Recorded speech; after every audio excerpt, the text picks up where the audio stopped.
Peter. Hi, I'm Harry. We're Zero Credibility Sports. Today we're missing Justin. He has some fires to put out apparently. So let's start. We're gonna start the UEFA Nations League. Good idea or nah? So for those who don't know, the UEFA Nations League is basically a new tournament that replaces all the international fixtures for international football, and it basically is another tournament. It's another in the lead up to the Euros, and the tournament basically essentially allows you to win a trophy, and it gives the teams that perform well in it a chance to making the Euros if they don't end up qualifying. The traditional way. Yeah, in the traditional way, yeah, exactly. So they split all the European teams into 4 groups, and the best teams are in Group A, the second tier teams are in Group B, and so on. Just cut it down. Basically, essentially, there are 4 leagues in this competition, and 4 teams come out of each side to make the playoffs for the Euros. Look, it's a bit too confusing. People can read it up if they want to, but I think the good thing is you have good teams playing good teams. Yeah. You don't get mismatches. Yeah, let's talk about the pros and cons. Plays Malta, for example. Yeah. Estonia. All the teams in, I think it's called League A. League A, yeah. That's the games that people would like the neutrals would, steer towards. Yeah, but the traditional powerhouses are playing against one another, so that's attractive about this league. Yeah, and by the way, I'm battling a bit of a cold, so if people can hear that, that's why. Right, but I made it here. Justin didn't. Yeah. I turned up. You see? Deadbeat Justin. All right. Yeah, I think it probably makes it more exciting tournament, surely, because surely some countries will have incentives to win, and it makes these like friendlies, like they put more at stake. And there's you can have unlimited substitutions, whereas this is a competitive match where you don't. You still have only 3, I believe. Yeah. And I think, look, with the friendlies, you still not only do you not get the best matchups. You know, sometimes you get England and essentially you watch the best players play as well. That's what I'm trying to get. Yeah. Yeah. Well, I think maybe not to the same level as the World Cup, but you get maybe 70% of the first teamers. Much better than before. Yeah, like the friendlies, much better than before. Friendlies, you only get maybe 40%, right? Yeah, so you get a healthy dose more of the best players playing. And I think this is a win for international football. I think this is probably a lose situation for club football. Yeah, obviously. Teams are going to go hard at each other, and more injuries might happen. Might occur. Slightly more, but I think it's I think I put in the notes Michel Platini's parting gift, because this is his brainchild. He envisioned this. Yeah, I know. So he's been a terrible administrator. Yeah, a corrupt influence. I don't think it's just him. I think it's the whole organization. Oh, yeah. In terms of corrupting influence, yes. Yeah. But from what I'm led to believe, it's his idea. So I'm going to give him credit. It's his only one gift to the world. Yeah. Amidst all the terrible things he's done. Look, the World Cup is going to happen at Qatar. That says a lot. Well, that's not just him, right? That's more Sepp Blatter. That's more, yeah. No, that's more in Qatar. Well, yeah, but Sepp Blatter made it happen. Yeah, right, by making 2 votes at the same time, by taking 2 votes at the same time. Yeah, and that was a really dumb idea. I think. Let's get back to the UEFA Nations League. That'll be a topic for another day. That's a great topic. What I'm trying to say is, it's a brilliant idea. So give credit where credit is due. Yeah, of course. Yeah. And I think it brings interest to what otherwise might have been, because I think right now it would have been qualifiers now for the Euros, and you have more friendlies, more off dates, so people will have to fill up with friendlies. In other words, you have qualifiers, but rather than having 2 qualifiers, you most likely going to have 1 and another friendly. Yeah. Whereas now you get these competitive matches during these 6 match days. It just basically makes all the international football at play, like during the Premier League breaks. It makes it, gives football fans more to watch. Yes. So, but I think what they've done is they've split teams off into different leagues. Yeah. So you have England and Spain. You have There's France more and Germany. Competitive balance. Yeah, There's even if you have a tournament balance. where it's still, say, England and Andorra or England and Scotland, you're still not going to get proper football or football that people want to see. But now you have these traditional powerhouses going against one another. Yeah. That's what makes it Yeah, and even compelling though, to watch. even like I know like a lot of people might not watch the lower leagues, but the lower leagues will have more competitive, balanced match. You know, like it wouldn't be just like a 9-0 trashing of like That's from right. Brazil. Yeah, which is great, which is good. Like if people lovers of football like to watch like two teams get at it and like have a close 2-1, 3-1. That's those are great matches as well. Those are. Although the League A matches are the headline matches that of course, because it's the top 10. It's the top 10. Neutrals want to see, right? Yeah.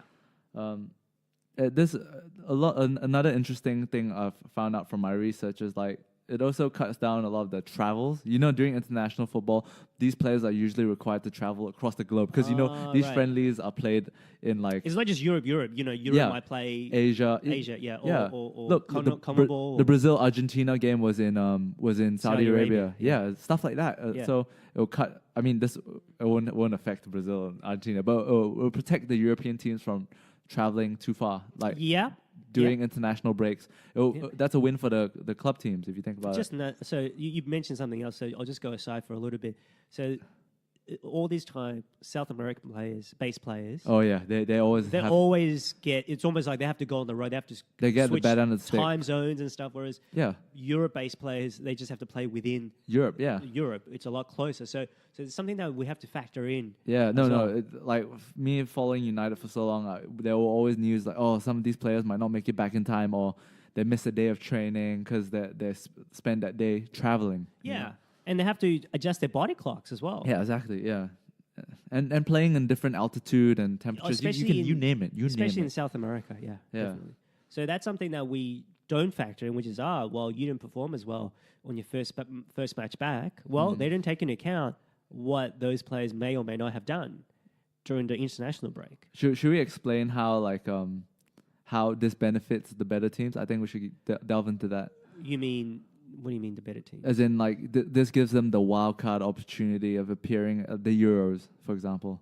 Do you know it? If you know it, then you explain. Because I understand it when I read it, but it's too difficult, too complicated for me to explain.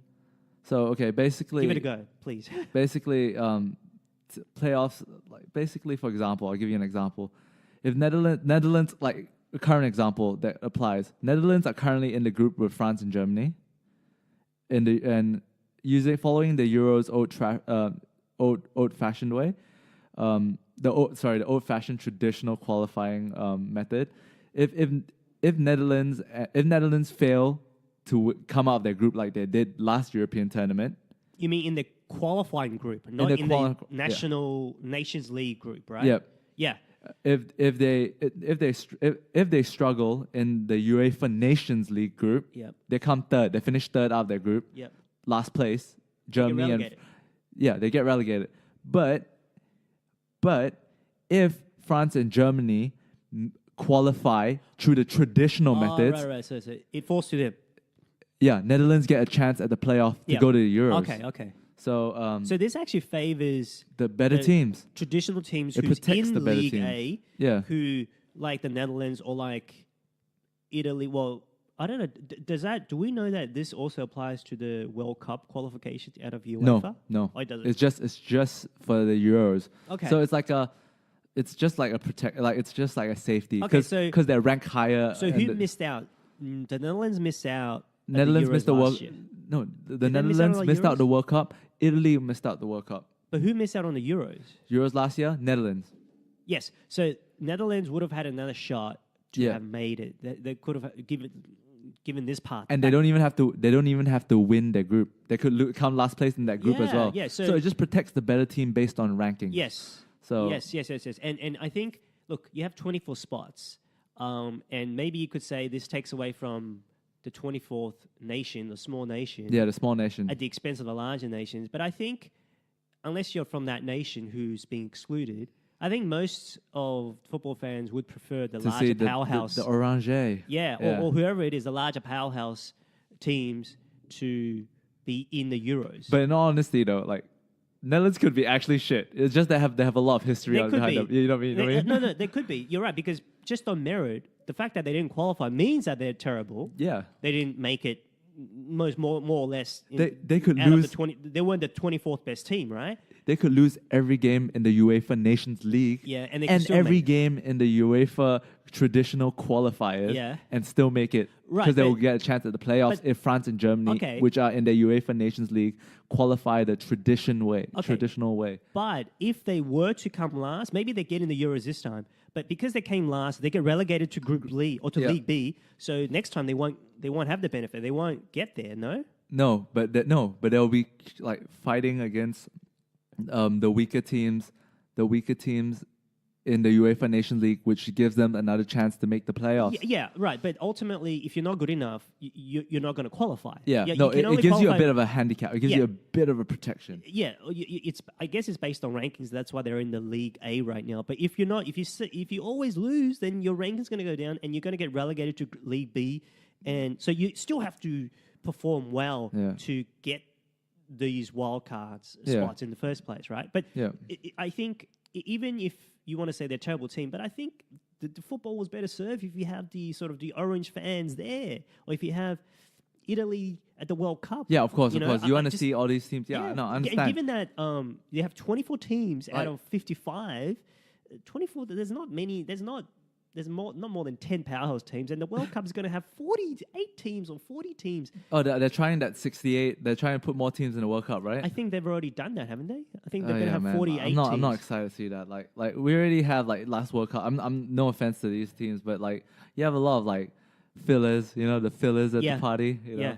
But you know what FIFA do? They want to involve every single nation. Of course. It's So you called- get more eyes on it. It's called patronage, where they get how FIFA works is every nation gets a vote, and if you can get yeah, I votes understand from it. a Yeah, small country, especially if you sort of give them a bundle of money here or there, and this Qatar. is one way. Qatar. This is one way to get some of their votes. Is hey, listen, because who's the new guy? What's the new FIFA guy's name? I don't know. The Italian Infante. Okay. Right? That's his platform. We're going to increase it to 48. Well, that's really a vote getter from all the small countries that vote Yeah. for me, and I'll increase your chances of getting to the World Cup. Yeah, the So- voting system is broken. At It is. FIFA. You can't have this one nation, one vote thing. I mean, people want to say it's democratic. It's not really democratic. It's not. Opens it up for all these cronyism. That's what they did. Yeah, of course. They showered Trinidad and Tobago with $1 million or $10 million or so in order to get a vote. Yep. That's what they do. Man, what do you think? The World Cup's going to be in China next, man. It's going to be in China soon. Is it going to be? Who knows, man? They Well, got money. Hold on. So they awarded it. So it's going to be in Qatar in 2022. They 22. awarded it to US, In 20, Canada, yeah, and that would and be Mexico good. in We should go. 26. We should go. Okay. I think in 30. We should bring Zero Credibility Sports to the World Cup. That would be so sick. I think in 30, China is A potential. It is. They want, obviously they want, because it's a large market. It's either going to be Europe, or are they going to, don't they have a No, rotation the policy? way they look at it, yeah, they do. A different continent, right? Yeah, so is it, whose goal is it in 30? I don't know, but no, I think surely it would be Europe again, right? Well, no, but Russia because just it went went. from Russia just Russia. hosted it. So before it was Africa, Russia, Yep. and now it's going to be Asia. Because Middle East. Yeah, okay. Which is, So North America. And North I think America. it might be Asia this time. Yeah. Next time, no? Yeah, that's what I think so. Because Europe just had it in Russia. Yeah. South America had it in Brazil. I don't think it's going to be Europe. Europe had it in South Africa had it the in 2010. last one was Russia. Germany was 06. Yeah, So 06. Europe. I think the only place where it hasn't been It's Asia. is Asia. That's in 02. Yeah, 02, Japan. And Korea. Right? Yeah. I don't think you count Qatar as Asia. It's just more the Middle East. Yeah, exactly. So, who knows, man? It might be China. Or whoever has the bread, you know? I think if it's going to be Asia, I think it's more likely not going to be China. Likely not to be. More likely than not to be China. It'll be amazing. You think so? Yeah, President Xi Jinping, Premier Well, he won't Xi be. Jinping. Well, he'll be president for life. He's made himself president he will for be life. there. He will be there. And He's a football fanatic. yeah, exactly. And he's been trying to push more the government funds into football. Yeah. Yeah, and look what he's done with the country. Who knows? The China team might be more competitive. I'm not saying they're going to be world beaters, but they might jump a few rankings and be a force to be reckoned with. Who knows? Well, it's going to be 12 years. Anything could happen. Yeah, 12 years. Who knows? They might be better than South Korea and Japan. This is a long shot, but That's a half a generation. and when if you look at China, right, this is okay. With that, like we're going on a tangent right now, but Sure, yeah. but Why not? it seems like whatever China wants to do, it seems like it does. Look at the South China Sea. I mean, Yeah. like it takes what it wants, So Yeah, that's right. That's right. all right. Although America is putting a dent in that. Yeah, I mean, now it's a battle of like who's like me and Justin have this thing on the other show. We say, whose party does the world want to join now? Do they want to go party with China, or do they want to go party with the States right now? Right now, America's winning You because they've reckon? got Europe on their side. In the trade thing, the most important thing. Yeah, the trade. Do you remember Yeah, that? Do you remember that photo when Trump had the EU the trade EU. guy? Yeah, He had a kiss. That was when China lost. Because you get Europe on your side, because really it's three big players. You get two players on your side, then China's losing, and China's trying to save face ever since. okay. I know we're sort of... I know they're off struggling. topic. I know the market's struggling because I follow the markets every Yep. morning. Yep.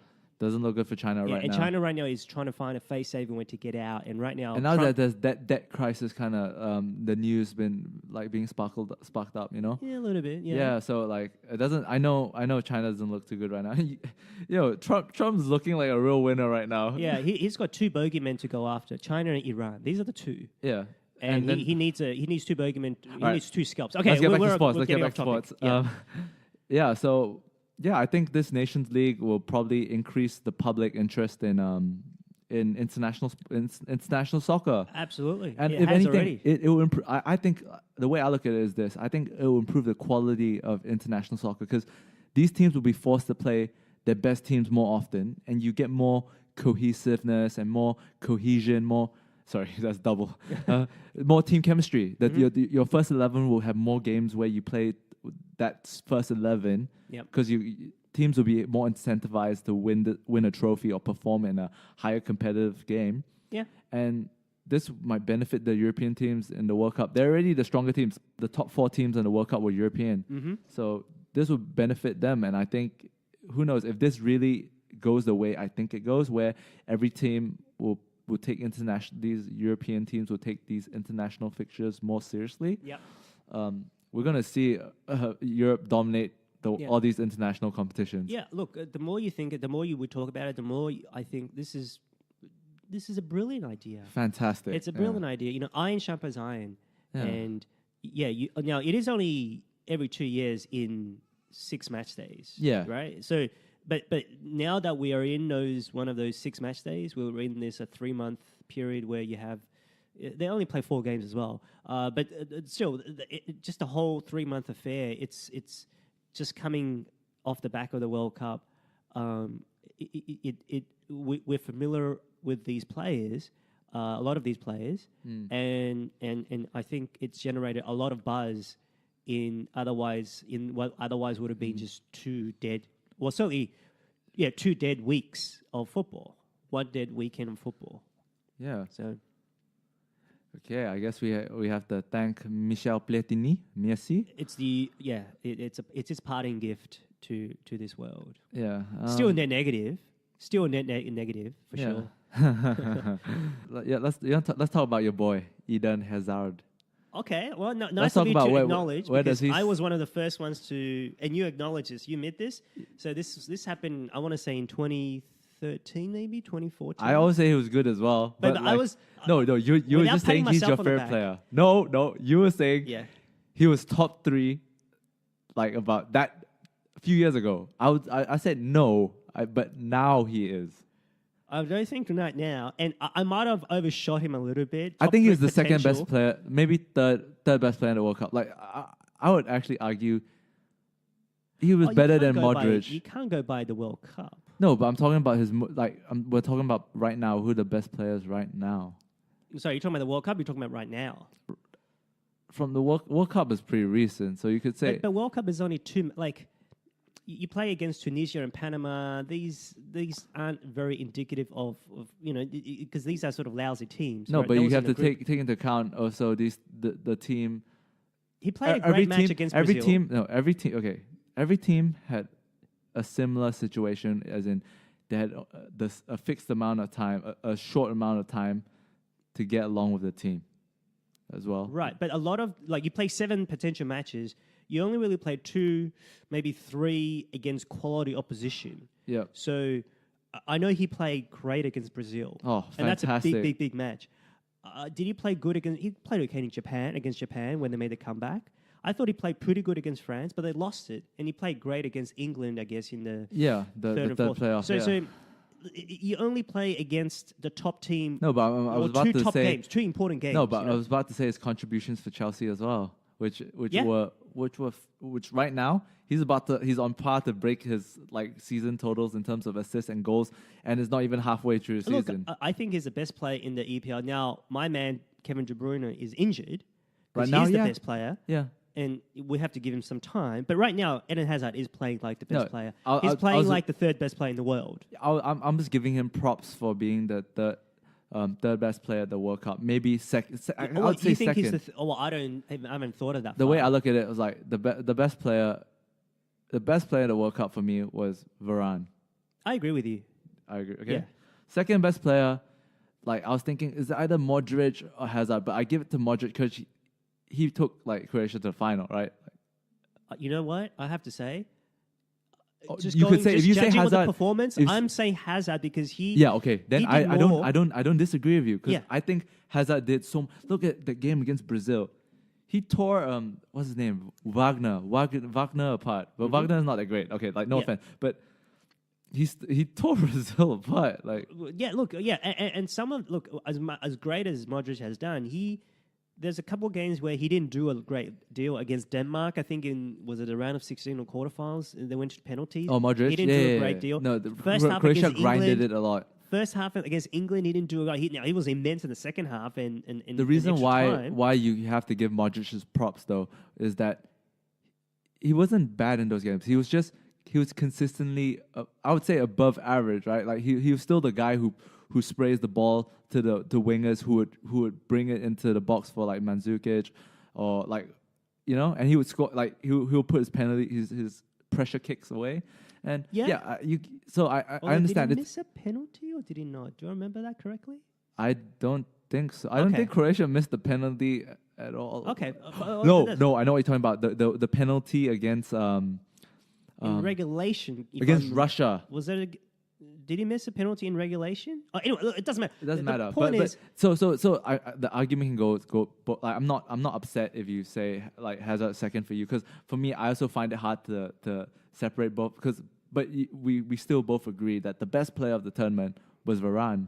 Yeah, I think so. So second, third, for me, I think it was close. It was close. Yeah, and you could say Hazard, and I'm not upset. But you're only going by 2 games that really matter. The first couple games in the group stages, it still matters. Not really. There's pressure. If you lose one game, your chances of making the next round is but it's so much easier if you Look, I will say this: Hazard plays in a better team than Modric does. Yeah. So if you want to say Modric is able to galvanize his teammates to get to a certain level, I'm okay with that as well, right? Because it's easier to play alongside De Bruyne and Lukaku. Yeah, but the reason why I value Hazard more because Hazard delivers you could say Modric kept the ball really well, but Croatia didn't score that many goals, right? Yeah, so you're right. That's why I lean more towards Hazard because he probably had more contributions towards the goal because he's high up the pitch. Yeah.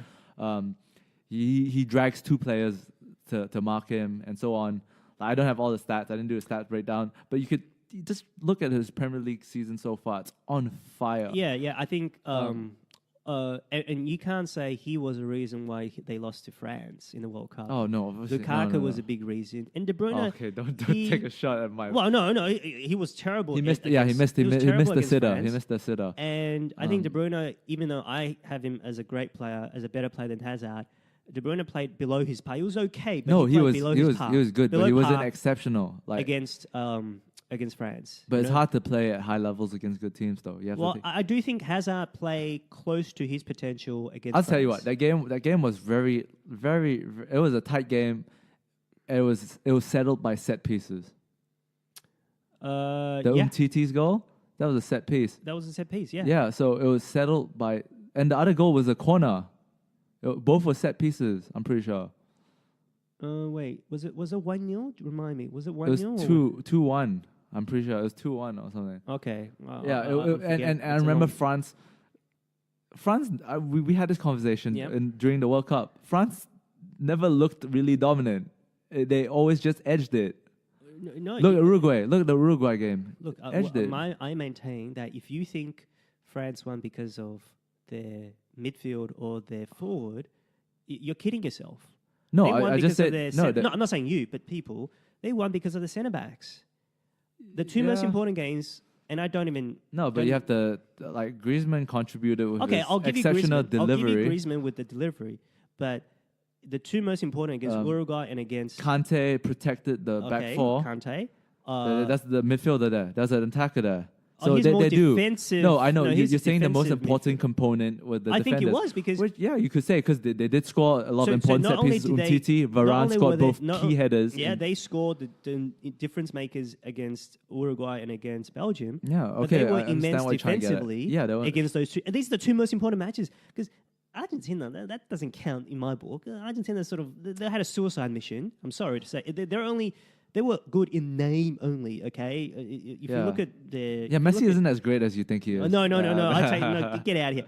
If you look at Caballero and Marcos Rojo and let's look at the defenders, man. That was that left back. I don't even remember his name, but the left back was terrible. Is it some long name, right? Yeah, long name, okay. yeah. But you have no one other than Messi and maybe Aguero. That's it. And they almost got knocked out by Nigeria, man. I was ecstatic. I was banking on Nigeria to get through. So you discount Argentina and look at how they played. Look how France played in the group stages against Peru and Australia. They struggled. They didn't really do well. But I told you that they're a team that they're gonna grind it out. I told you that. I told you you know what? I told you at the start. I said France are gonna grind it out. They're not gonna play pretty. You can tell from first two games, but they're gonna get the result. Okay, and they did. You might have said that, and you were one of the few exceptional voices who picked France because of that.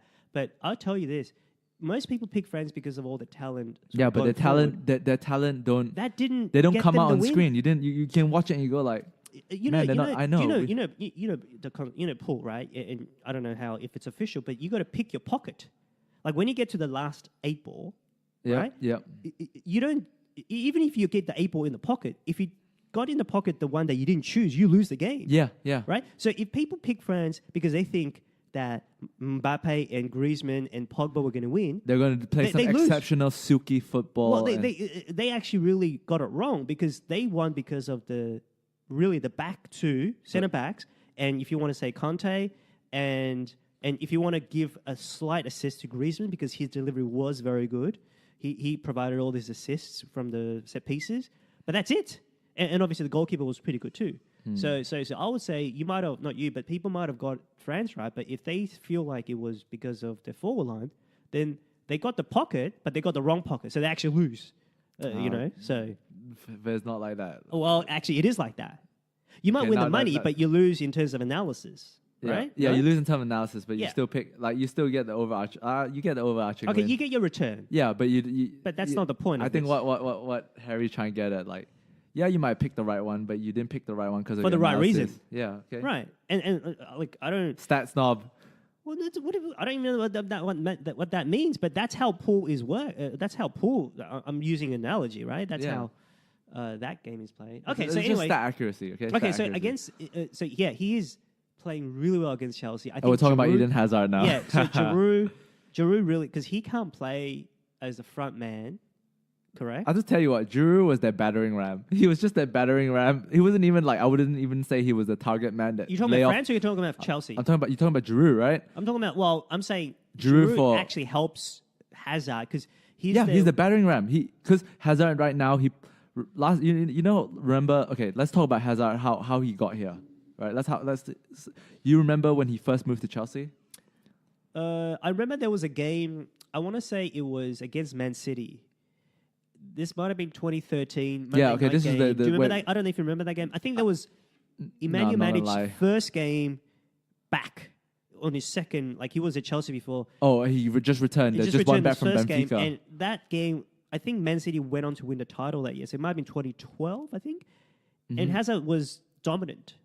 He had I don't know if he even got an assist, but he had a hand in the goal, and he was just so it just popped off the screen to No, me. no, That's I when know I what you realized mean. this guy is great. Yeah, because he's got that. He's a bit like Messi in a sense where they have very low center of gravity. Yep. And- He's got that burst. But his burst of pace is very different from Messi. His burst is a very simple, like he knocks the ball and he runs like a sprinter to the ball, like a very low to gravity. Not like Messi. Messi's like graceful, kind of like okay. like he glides. a little Messi's bit. got more touches. He touches close short finer touches, right? Yeah, the ball's like a magnet. Yeah. But Hazard can just knock it like against the goal he has against Liverpool in the League Cup when he split the Red Sea. Yeah. He knocks it. He knocks it quite far away, a meter away. Yeah, a meter but he's and got more. that burst to catch up to it. Yeah, right? exactly. Yeah, he's got that short burst of pace. He's not well known for a long distance pace runner, but he has a very short explosive You burst. don't need to be. Yeah. That's what I'm trying to say. He has a short explosive burst, he's just got better and better. So usually, what I'm trying to get at is usually when a lot of teams like sign these like exceptional wingers, right? Or playmakers, or whatever you call it, a number 10, players who are pacey, have skills, like to cut in and shoot. They always start them off there in hope of eventually developing them to play in the middle. That's how Thierry Henry started. Yep. He was a left winger. Okay. Arsene Wenger brought him in, started on the left for a bit, for a season or two, I think, and then moved him to the center. Theo Walcott was supposed to be that guy. Injuries quite work permit. out. Okay. Yeah, injuries. Like that was a season. Yeah, injury. Like it just happened. Like I've seen. I wouldn't attribute it. I know it was injuries, but I think there was a season where he started off on fire, started scoring, and then he pulled his hamstring again. Daniel Sturridge. I think if he had the opportunity to play the last 2 years injury free, it would be a very different story. I'm not gonna say he's the best in the world, but he would be a very talented individual in the sport. Like, I mean, he still shows flashes. I think I would say you're probably attributing more to injuries than to me. It's more about confidence, but that confidence comes with skills. Injuries. Yeah. That's part of the skills is to be able to self-start yourself. Yeah, but it's hard. It's hard when you every turn you make in a soccer game, you might tweak something. Yeah, I see. It's hard to disentangle what is what, right? A hamstring injury, especially if it's very prevalent, you pulled it about 4 or 5 times, you're gonna question yourself. Can I still play like this? I might have to change my whole game, and yeah, that takes a shit on your confidence. Okay, I can see that. Yeah. So, what I'm trying to get at, let's get back to Hazard. So Hazard started off on the wing, and at one point he said he wanted to play in the center, and so that was the season. Not Mourinho. I think it was either the Mourinho era or just pre-Mourinho era. They tried to play him in the center and it didn't work. Okay. Last season, Conte tried to play him at forward sometimes and it didn't. He's not good at it. Yeah, he's not good at it. He can't be the front man. Yeah. But this season, they experimented with him playing a front man. Not front man. They play him behind Giroud. No, and that's just where he excels. Yeah, where excels. Because Giroud holds the ball up. He's a target. He's a big target for Hazard. Yeah. Plays off him. Giroud basically takes on the defenders and leaves a space behind for Hazard to wreak havoc. Yep. Right? So that's why I think that's if he truly wants to be the greatest and up his numbers and stuff, he has to keep that consistency and play in the area and be comfortable in the area. And then you could say, yeah, this guy might be the second best player. I would say, like you could say, Ronaldo is on his way down. Is this too soon? I don't think so. I'm starting to. I would even say Messi was wavering slightly. No, I don't see that. Why not? Why aren't Barcelona winning games as much? Why aren't they putting? Have you seen their defense? But they aren't scoring. Like Messi should be great enough to. He's been scoring. He's been trying to rescue them because they're always down.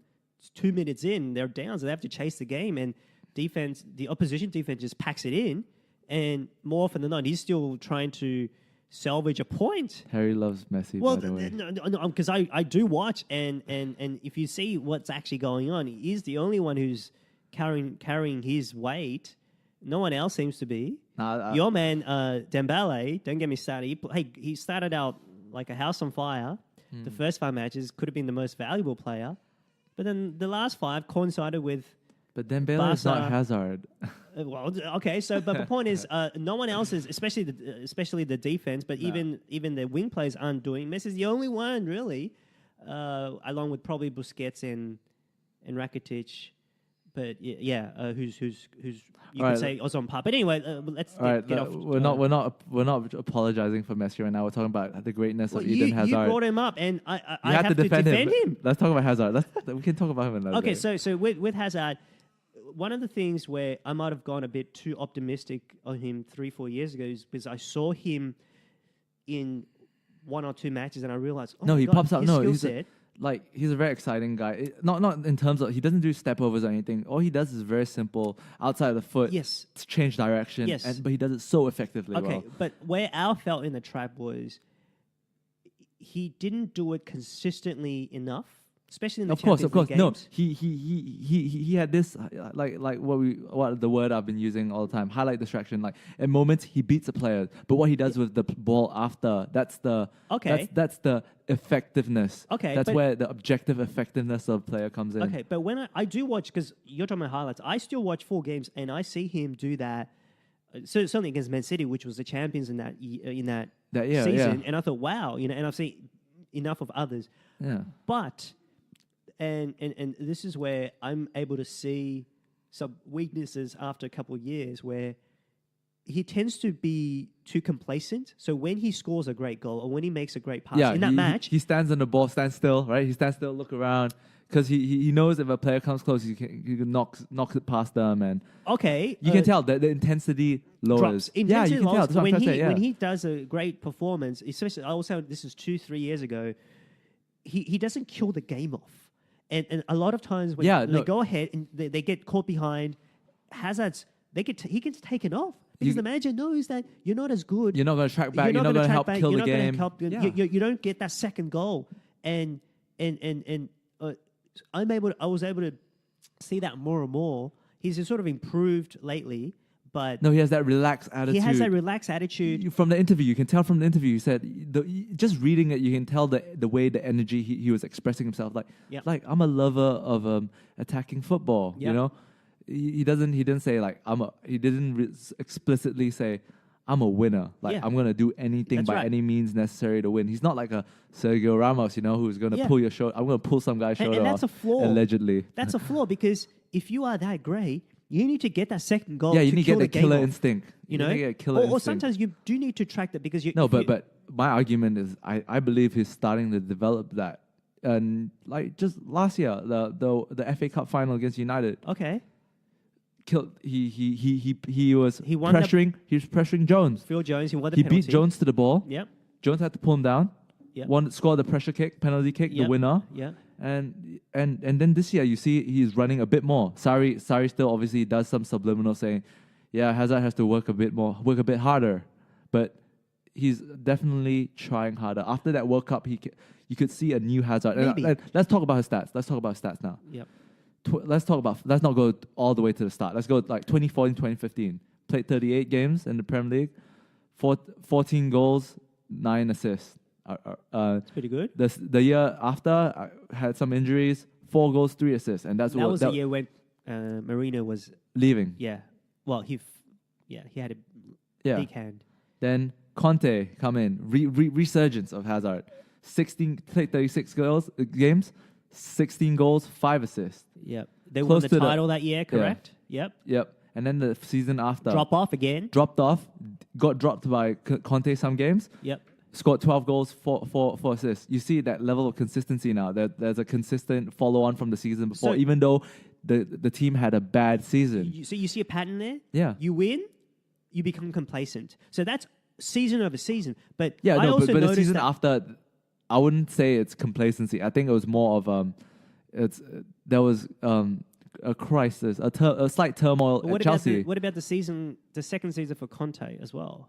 Yeah, no, that's what I'm trying to say. The second season at Conte, you're trying to say that there was a drop-off from his first season, right? But I'm saying I don't think it's a total drop-off from Hazard. I would say it's also partly maybe there was turmoil at the club. Yeah, there was, but I think he has to be helped because if he is the best player, which I think he probably is, he's got to be sort of be accountable for Yeah, that yeah, drop yeah. off too. I'm not protecting Personally him, as well as for but the team. I'm not trying. I believe he developed a bit more consistency after Mourinho left. I think so, and I think I read an interview a couple of weeks ago about how he feels like Sarri's being offensive oriented. Yeah. He's creative, and he plays better with Sarri. Yeah. With a forward. He's saying he's enjoying his football. Yes. Then get under Conte or under Mourinho. Yeah. And that helps, but I also think personally he's developing as well, where he's actually No, he's more mature. he's more mature. He's also not being as complacent within games as well as after winning the title the season before as well. And let's talk about this season. 2018-19, 8 games into the Premier League, he scored 7 goals. He's on par to break like his previous season's best if he continues By at this. far, I think I think he will score 20 goals.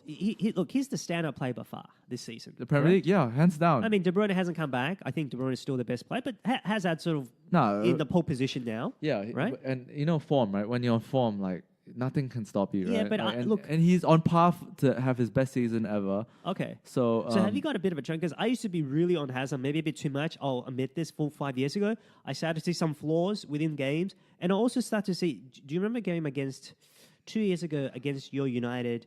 I think that was when they were going for the Europa League. Yeah. And Mourinho played half a side because they had the Europa League knockout stage, one of the matches. And they had to make the UEFA Champions League through that Europa League, right? Yes, that was the season. Yeah. And so they played half a team, and they he put Ender Herrera to man mark Hazard. Yeah. Gave Hazard fits. Yeah. United won that game. I think it was a Rashford goal or maybe one of the goals. I don't even remember that game. I think, So that was a weakness where if you just pest him, if you don't give him time on the ball, not just always. pest him. Yeah, no, but Ender Herrera Ender Herrera is a well-known player to frustrate anybody. Yeah, so that's a weakness, right? So he still hasn't. No, but teams haven't sort of gone down that road. I guess that might be come out of desperation. So there are still signs I see that he gets frustrated when he plays. I think that was against United again last year when they played. Conte just played Hazard. You could talk about Kante against Messi as well. Then, huh? Kante, Messi doesn't like it when someone's always breathing down his neck, and Kante did that during the World Cup.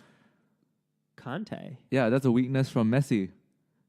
You mean that game where Messi had 2 assists? Is that the game you're talking about? Yeah, but he still didn't put the ball in the net. He wasn't. He provided 2 goals. No, one he didn't put himself lucky. in 2 digits. Yeah, one was very lucky, But you take it. The other, did you see the other? But Messi wasn't dangerous at all. Well, he had no one to go. Wait. Okay, who else did they have? Okay, let's move on. Okay, it's how about your boy Ronaldo? Okay, how do you go against Uruguay? Uruguay? Yeah. No, Portugal's a way worse team than Argentina. Are you kidding? No. You're not honestly saying this, are you? You're telling me Portugal is a worse team the last 2 years? We'll continue this last time. When Justin comes back, I think we'll have you on this. Portugal won the Euro final with Ronaldo off the pitch. They stopped the France attacking pretty much the same World Cup side. So the Greece that won the Euro, minutes. the Greece that won the Euro in 2004, that was a great team. No, there was a lot of luck involved. No, okay, but all right, okay. Let's not talk about this because a lot of the Portugal games were won in penalties and extra time. So not all they won by not giving away goals. No, giving away goals. Yeah, but they're not. I was telling everyone they were solid defensively.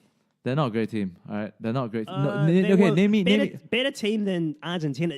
Have you seen? Argentina has more talent, but Portugal's more balanced. Portugal has more talent than Argentina. Talent. It's not about talent. It's a mix. Okay, let's not get into this. All right, Portugal was a more balanced team than Argentina. I'll give you that.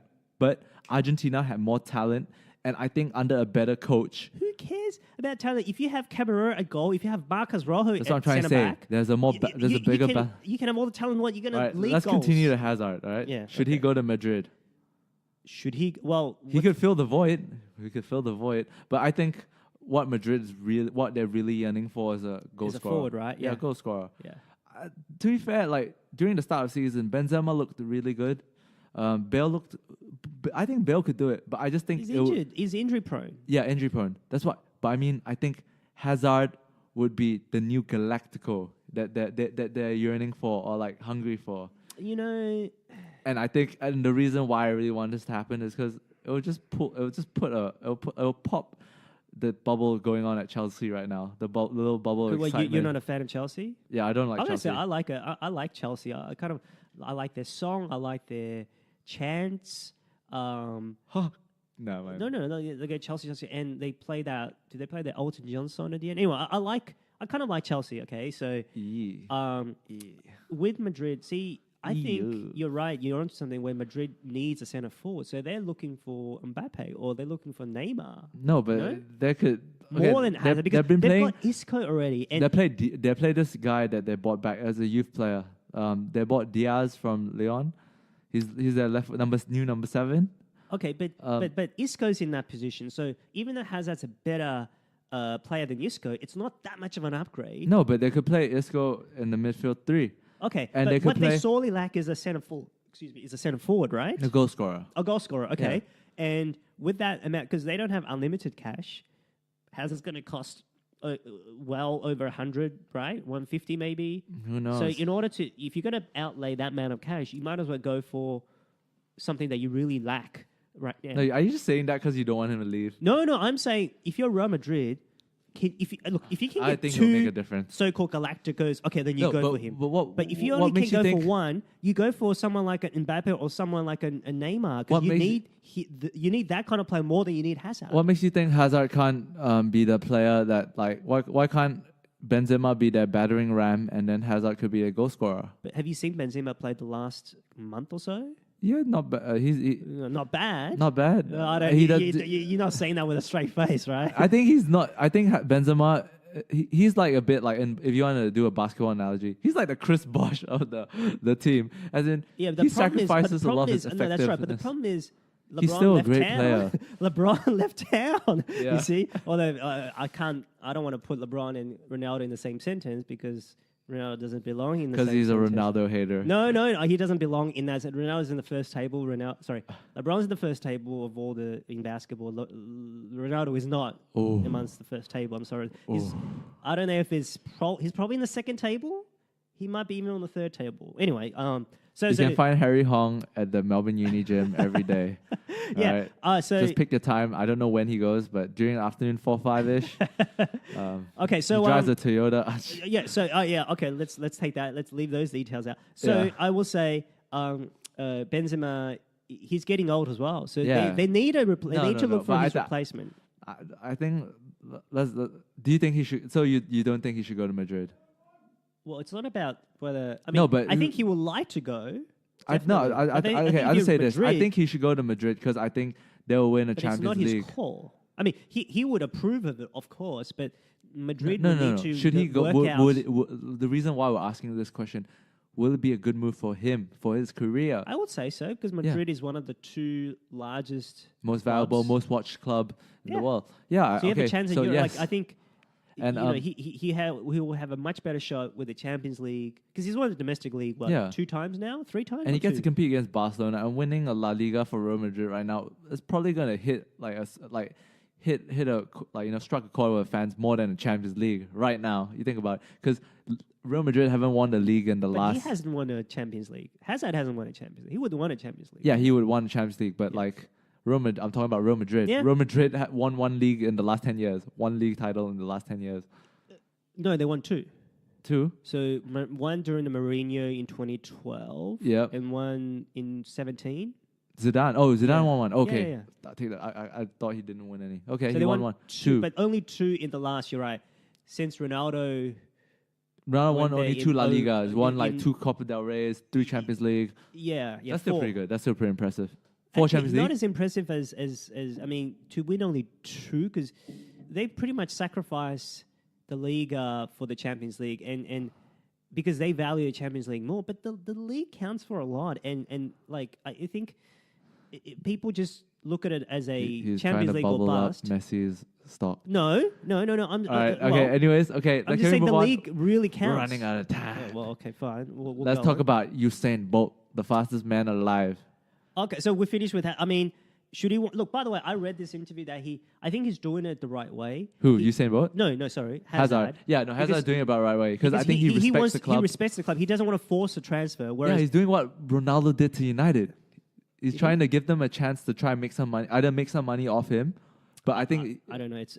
But you know what? Hazard could be talking shit. He might force it. No, I believe him. I actually, because you know what, Courtois and even Gareth Bale, they forced the team's hand when they wanted to transfer. They just didn't show up to training, and I didn't like that. I'm a big Courtois fan. I didn't like. That was so dog of Courtois. No, but but the Hazard is not doing that. But he's doing it the right way. So I appreciate him for that. Who knows? Things might change. You never know.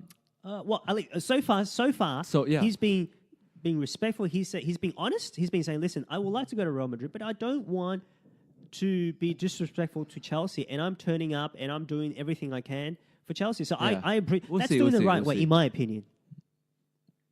I think so too. Okay, so let's go to you. Let's talk about Usain Bolt. Yes, let's go. Do you watch the video clips? I haven't, but I know he scored 2 goals. I don't know, were they good goals? Shit goals. Okay. I think they're shit goals. The first one was quite impressive. No, the second one was the keeper and the defender collided, and the ball just jumped into fell perfectly into Usain Bolt's feet. Was it a proper A-League game? No, they were playing I think NPL side, so the league NPL? below. The league below. It wasn't a proper A-League. It wasn't an A-League team. Okay. So, yeah, and I think and the way they were marketing this thing, the A-League were copying tricks out the American marketing playbook. They were calling it the trial. Okay. And it was all centered around so the way I want to break this down is let's just go through the games first. So far from the footage I've been watching, his training games, his training, all the other games he didn't score in. Yeah, I mean, he looks like a player that would do well playing against me, 10 times better than me. When against these opposition who have been playing football for at a higher level for a longer time, some of them they know how to defend against him. And you could see his touch is lacking. Right. His game sense is not as good, not as sharp, and obviously it's because he spent many of those years when you're supposed to be training for soccer if you want to be a professional soccer player, running and yeah. So technically he's not that great. Yeah, technically he isn't that great. So he's just a speedster. If you play this is a very it's not an accurate analogy. So I wish Justin is here. He would understand. So if you play a lot of football, just casual, really casual, they're types of players, right? They're very common different type of players.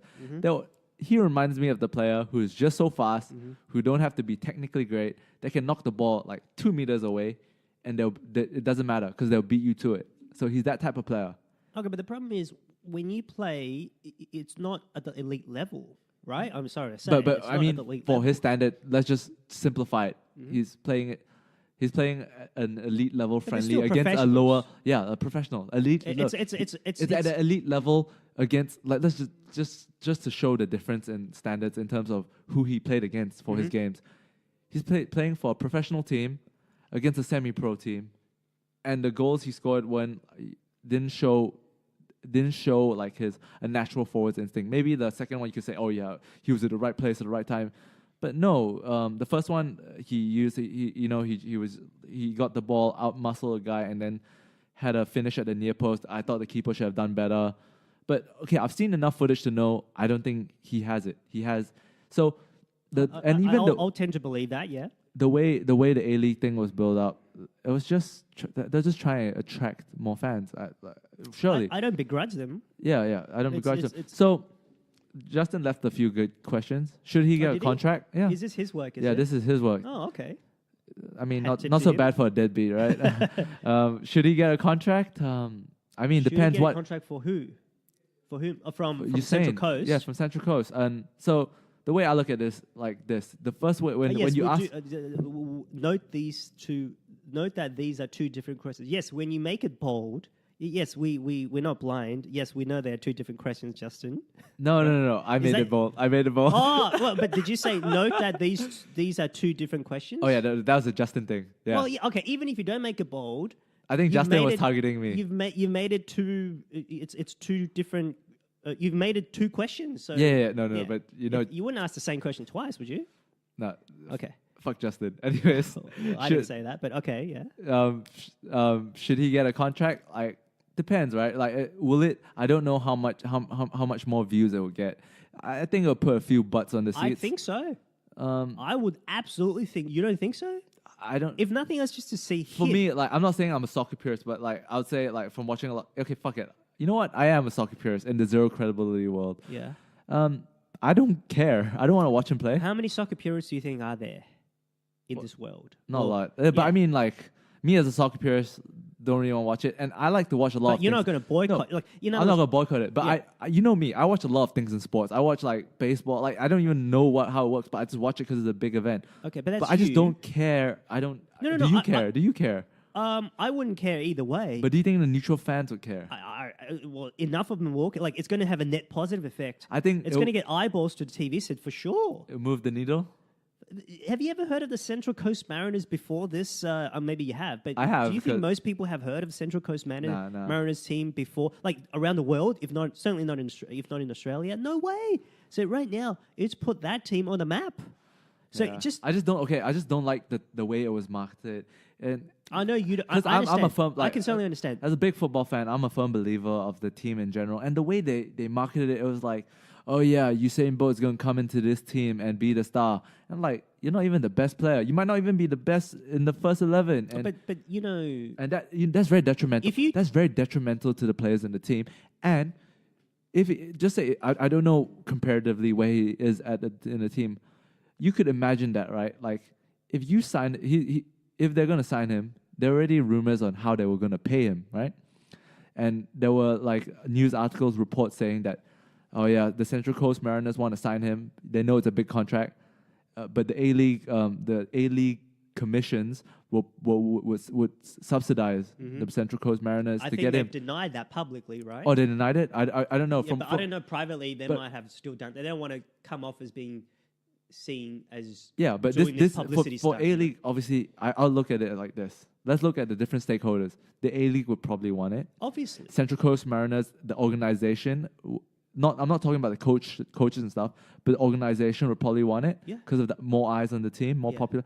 But surely, like for they me, publicly seem to be torn about it, but I think they privately want it. They yeah, just for wanna me, sort of string me it looking along. at it, like if I was the coach, right, and I know you're nowhere close to my first 11 or my subs, I don't want it because you're gonna hurt a lot of the players in the team. Here's where finish your point, and I'm going to have a counterpoint. I think, for example, if you're the organization and if you want, like, you can't just sign him to the team and not play him. So if you're not good enough for the first 11, guess what? They're gonna put him on the bench, and he might be taking someone's spot undeservedly. That's my point, essentially. Maybe And- so, but if you look at the long run, you sign him on the team, you get a ticket boost. Yeah, ticket right? boost. You Season get more ticket, eyes on you. right? You might get some fans from Merchandise, those you eyes. get more revenues, and you help use those revenues to buy better players. In the long run, you might work. No, Yeah, for me, it's this. I mean, like, if I know Bolt wants to play professional football. Like, I don't know what's going through Bolt's which mind. is, I mean, Yeah, which he should do whatever he wants He to should do. do what? Yeah, Yeah. I perfectly understand what he wants to do, and I perfectly agree with it. And I I think just don't his like. heart is I don't, in it. I don't think he's doing it just out of sort of Yeah, as a no. publicity He stunt or loves anything. soccer. Yeah. And the way I look at it is like this. If you're saying, but I don't know whether this is from him or his marketing team or his management team, or this is from just his superstar status, which means he can't run away from like all these news building it up. You know, Right, so obviously there's a contributional factor that from the hype, right? The hype, the natural Right. hype. Which of, he's not doing anything to gain. It's just who he is. Yeah, Right. yeah, just by exactly. virtue of what he's done on the track. Yeah, so I mean, if I were him, I would be trying to play for a team on a level where he would be a first team player, or rather than jumping into just be a spare part. Because Like, the A League is pretty low. on the totem pole. Yeah, it is. It's not even is. the MLS is much. I But, mean, the MLS. but okay, from what I've seen, it seemed like he won't make the cut at the A League. And then there were rumors right after his trial game that a Maltese champions, Yes. backed by a is it a Abu Dhabi investment Right. group, cash-strapped team. They want to get him. They want to sign him for a 2-year contract. I read that somewhere. And Yeah. they're hoping to qualify for the UCL. Bolt has declined it, but the Maltese team is saying, "Hey, listen, we have the offer available. Yeah. To you whenever if you do want it. Yeah. Right. They want to put a superstar on the team. So I understand why they would, because it's purely a marketing exercise. Okay, so But the marketing will lead to better funding for them to buy better players. So I understand even if he never gets on the pitch, just by virtue of signing him, you get eyes on you. You get eyes on you. You move the needle. You get your and names popped up. The way that soccer leagues work, there's no salary cap. The more money you have, the better players you can buy. Yeah. Okay. So let's answer Justin's question. Well, what is his question? Should he get a contract? Let's give the deadbeat some love. Yeah. Should he get a contract? So you're looking at it from a Central Coast point of view, or you're looking at it from just a moralistic from your point of view. Your view. You might be like, oh yeah, I think about it from the organization type of way. So he should. See, the question isn't complete. I mean, I suppose you can give him a contract, but you're not going to break the bank for him. No, but I think there's enough information out that he wants to get paid quite a bit of money. Okay, so should he get the contract that he wants? Yes or no? You have to do. I don't know enough of their finances. You have to do a cost and benefit. Is he going to bring eyeballs in? Is he going to be? Yeah, but you can't do that. I already told you all the information that's out. That he's going to he's going to hold the marquee player wage packet for the team. Mm-hmm. Well, but he might not even be in the first team. Where is Central Coast Mariners? Where are they? Like, I need more information. I need to know their players. I need to know where they are. I need to know how much they get. I don't think he's going to make the first team. From my research, he doesn't look like he's going to be in the first team. But that's if you play your best team. What if you don't play your best team? Like, how much of a drop off is he going to be? Right. So you're sacrificing short-term gain, short-term loss for perhaps a long-term gain, or long-term gain, because so again, it's a very difficult question to answer in abstract. Okay, I'll just give my answer. My answer is, like, I think. But there was zero credibility. You're looking at it from a pure soccer or football point of view. I'm not looking for, because I know obviously there's a commercial basis behind it. But that leads into the pure soccer. Do you understand? Yeah, the pure of course, football, of right? course. Because ultimately, they go hand in hand. I know, but I'm just telling you the way I look at it is this: if I would sign him for that marquee package if he is going to make an impact on the team. Well, the question is, you're saying he's not. Impact on the team on the pitch, I mean. Yeah, but I'm saying he's not. So I'm saying, he might make some commercial impact on the team. But the way I'm looking at it is like this. I think if they sign him and if he's not actually good enough to be on the bench and he's going to take somebody's spot, he's going to hurt the dressing room. Eyes are good, like unnecessary eyes are going to be on him. He's not going to be a cancer, I don't believe. I'm not saying he's going to be a cancer, but I'm saying they might just bring unnecessary drama to the team. So that's why my answer is no. Like you could say they might bring that much more eyes on him and stuff, but I don't think it outweighs the impact especially on the culture of the team. But these are intangibles that are very hard to measure, right? So that's why I can't answer definitively. But that's my hunch and that's my answer. Okay. So what's your hunch? And if you don't want to give one, let's just move on to the next one. I've said, like, I can't. I need to know more details. But if you were gun to your head, answer. Just go yes or no. And no, we're going to stay here forever. Let's move on, because my answer is you don't necessarily have to look at it from pure football point of view. Yeah. Because money is tied into how you can better your team. It's ultimately driven by money, correct? So in a way, nothing is... No, then this moves on. This builds into our second question. Will he get a contract? I don't know enough. I'm sorry, I don't know enough. Right. I don't know how good Central Coast. I don't know how much money's at stake. I don't know. I think he might, because if there are reports that he turned down the Maltese team, surely he's optimistic about his chances that at Central Coast Mariners. Who knows? I might be wrong, but yeah, but will he? I think he might get it. I think he might get it, but I tell you, I don't think he'll stay. But I might be wrong. Usain Bolt, I hope you prove me wrong. Okay, I can see he could feel like, and the Maltese team knows, like they admitted as much that, hey, we're signing for publicity more than he doesn't want to be that. He generally believes that he can make a contribution. Now, whether he does or not, that's a different question. But as with any sort of superstars, who's he's probably the greatest sprinter, although not the greatest Olympian or the greatest track and field star. Who's the greatest Olympian? I think it's Michael Phelps by far. Yeah, okay, I agree. But I don't think. No, what about the? I think there was an Olympian that won in two categories, two different sports or something. Surely that one's got to be. I've heard that. Like sometimes one in winter, one in summer. But yeah. Michael Phelps is so much better at what he did than everyone else. But there's this Singaporean kid that beat his record. That people are breaking his records now. What's his name? Joseph Schooley? Joseph Schooley, yeah. Yeah, okay, but he's only Singaporean won one represent, gold. dude. He's only won gold. He's young. He's not going to. Phelps, have you seen, while we're on this topic? Phelps, when he broke Phelps' record, Phelps was a bit shocked, like, whoa, who's this kid? Well, it's actually less about the record. You just win the race. Who cares about the record? Yeah, he won the race, but like, you should see Phelps' face. Phelps was like a bit like looking over and like, who's this kid? No, I saw that. I think it was 100 meters butterfly, correct? Yeah, okay. So great for him. Phelps is great in the 200 meters. That's his best, right? I'm pretty sure. Well, that was his fourth Olympics, and he's lost Olympic races before. Yeah, no, but Phelps is built for just a bit longer. Just a bit. Not. He's not. Well, because he's getting old, so obviously some young pup like Schooling 100 meters.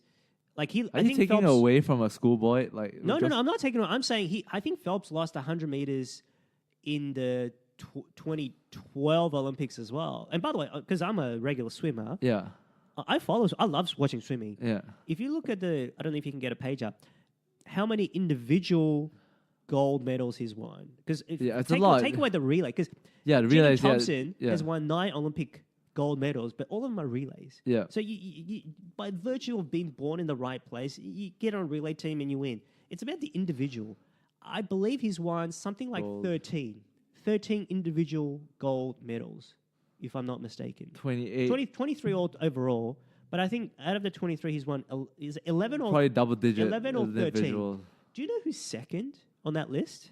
Oh, what number is second? Well, just click on. Sorry, don't click on him. No, go to the Wikipedia page and look at how many individual gold. I think it's either 11 or 13. Go here. We're just looking this up, so bear with us. So take a guess. Oh.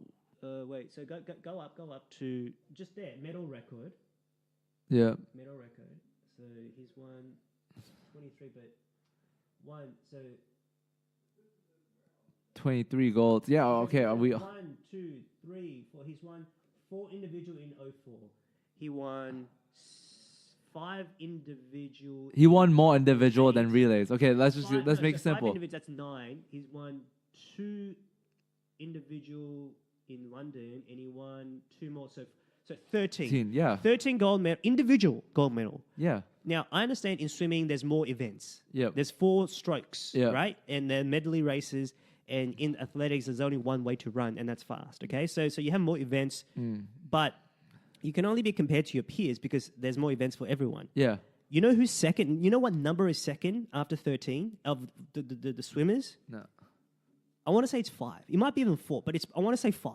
Yeah. So 13 to 5, okay? Usain Bolt's won 6 individual gold medals, okay?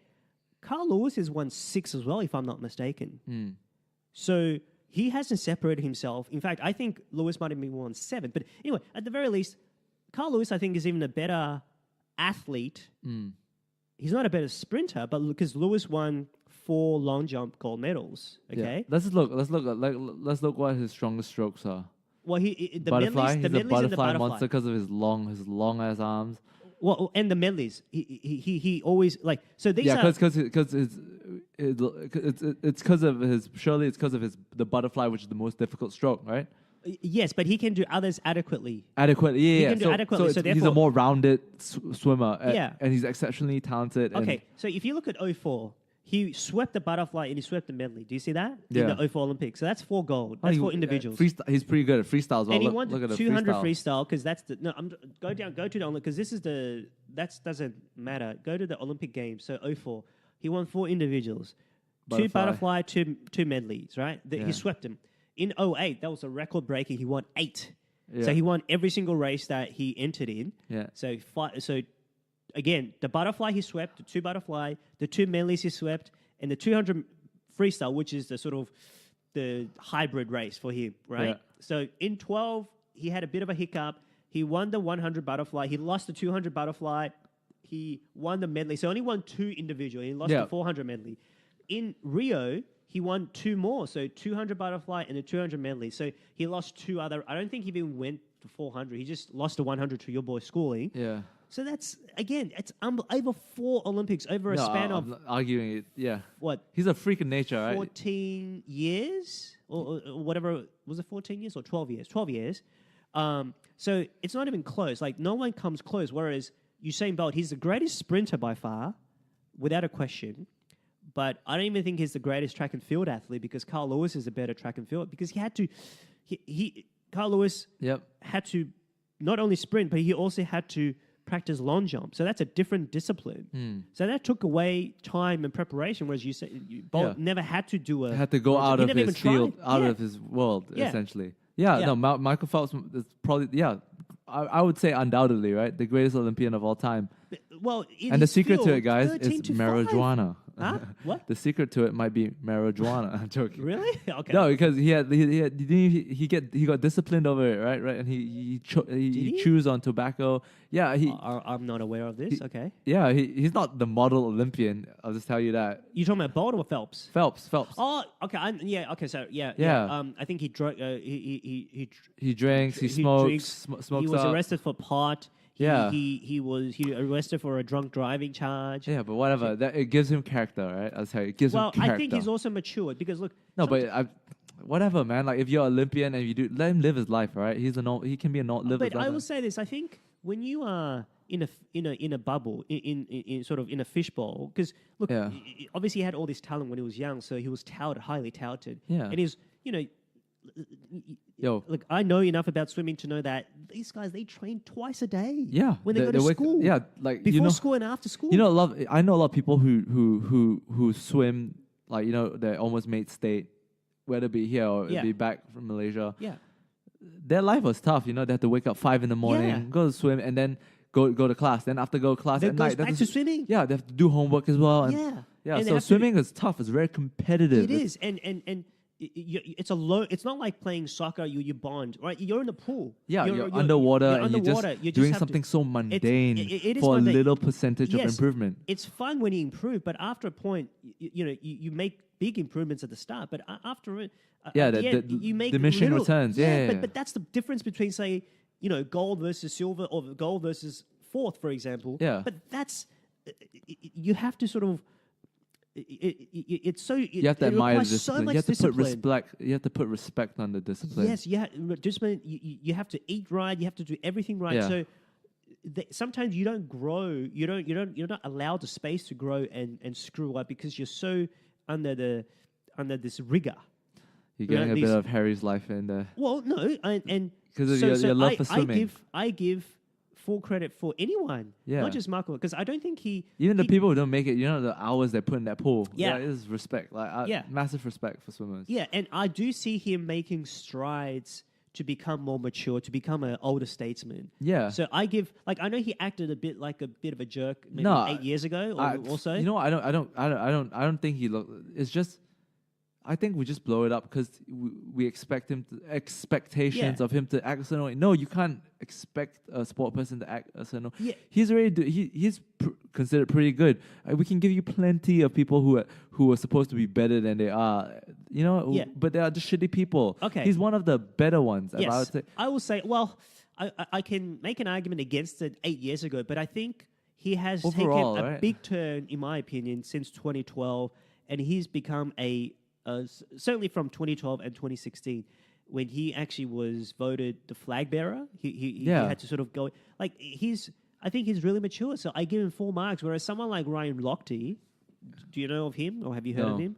Oh, was that his like greatest nemesis or something? He was, but he's become really a douche. Pardon the language. Yeah, like he made up this event. Zero credibility. It's fine. In Brazil, he. Oh, do you remember that? He lied to the cops about how he got robbed and. Yeah, but he was actually going to the brothel or something, right? I don't know about that. Yeah, but he was going to the brothel. He made an international incident out of his sort of stupidity. Fuck, what is that? Yeah, you know? you see, I'm telling you, there's much like Phelps. I mean, he just smokes weed. What's wrong with that? Yeah. Like, so I've come around. J.R. Smith, Klay Thompson, they're always on that. Well, it's one thing to do that in the privacy of our own home. I think it's you need whatever. to do that. Yeah, I know. Somewhere. There's different expectations, obviously, but whatever, man. Like, look, the guy was immature, but now you allow people to do that. I think so. What? Okay, I think he's been obviously he's not like the model like sports person you should follow, but he's pretty good. He's not exceptionally good, but he's pretty good. Yeah, and also being a sports person, I don't really unless you're a jerk, unless you're actually someone who's not decent, who treats people without any respect, which I don't think he is. There are only a few exceptions. You're allowed to live your life. You don't have to be a saint. Yeah, don't be something you're not. Don't be a pretend saint. That's right. And that's who he is. But he's most importantly he's matured. I can give you a perfect example. Everyone thought everyone thought Tiger was a stand-up man. Yeah. But when they found out about like how many women he was sleeping with, man, he was a real winner. right. Yeah. No, okay, let's talk about. Okay, we'll move off. We're off that. Let's get into the NFL. That was the thing about Usain Bolt and Michael Phelps. And as great as Bolt is, I think he has peers in his field, in his track and field sort of arena. Michael Phelps has no one in his arena. So it's not even, in my opinion, it's not even close. Yeah. Let's talk about NFL. Yeah. So which game? Let's go with the Patriots. Let's go with that shootout they had. Yeah, it was the against the Kansas City Chiefs. It was the game of the season so far. Yeah, and it probably might be the game of the season. Probably. But I think it had so much significance because normally a game of that magnitude it's a 2-game swing.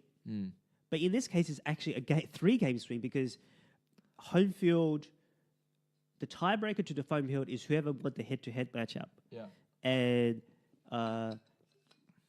the Chiefs actually won that. Yeah.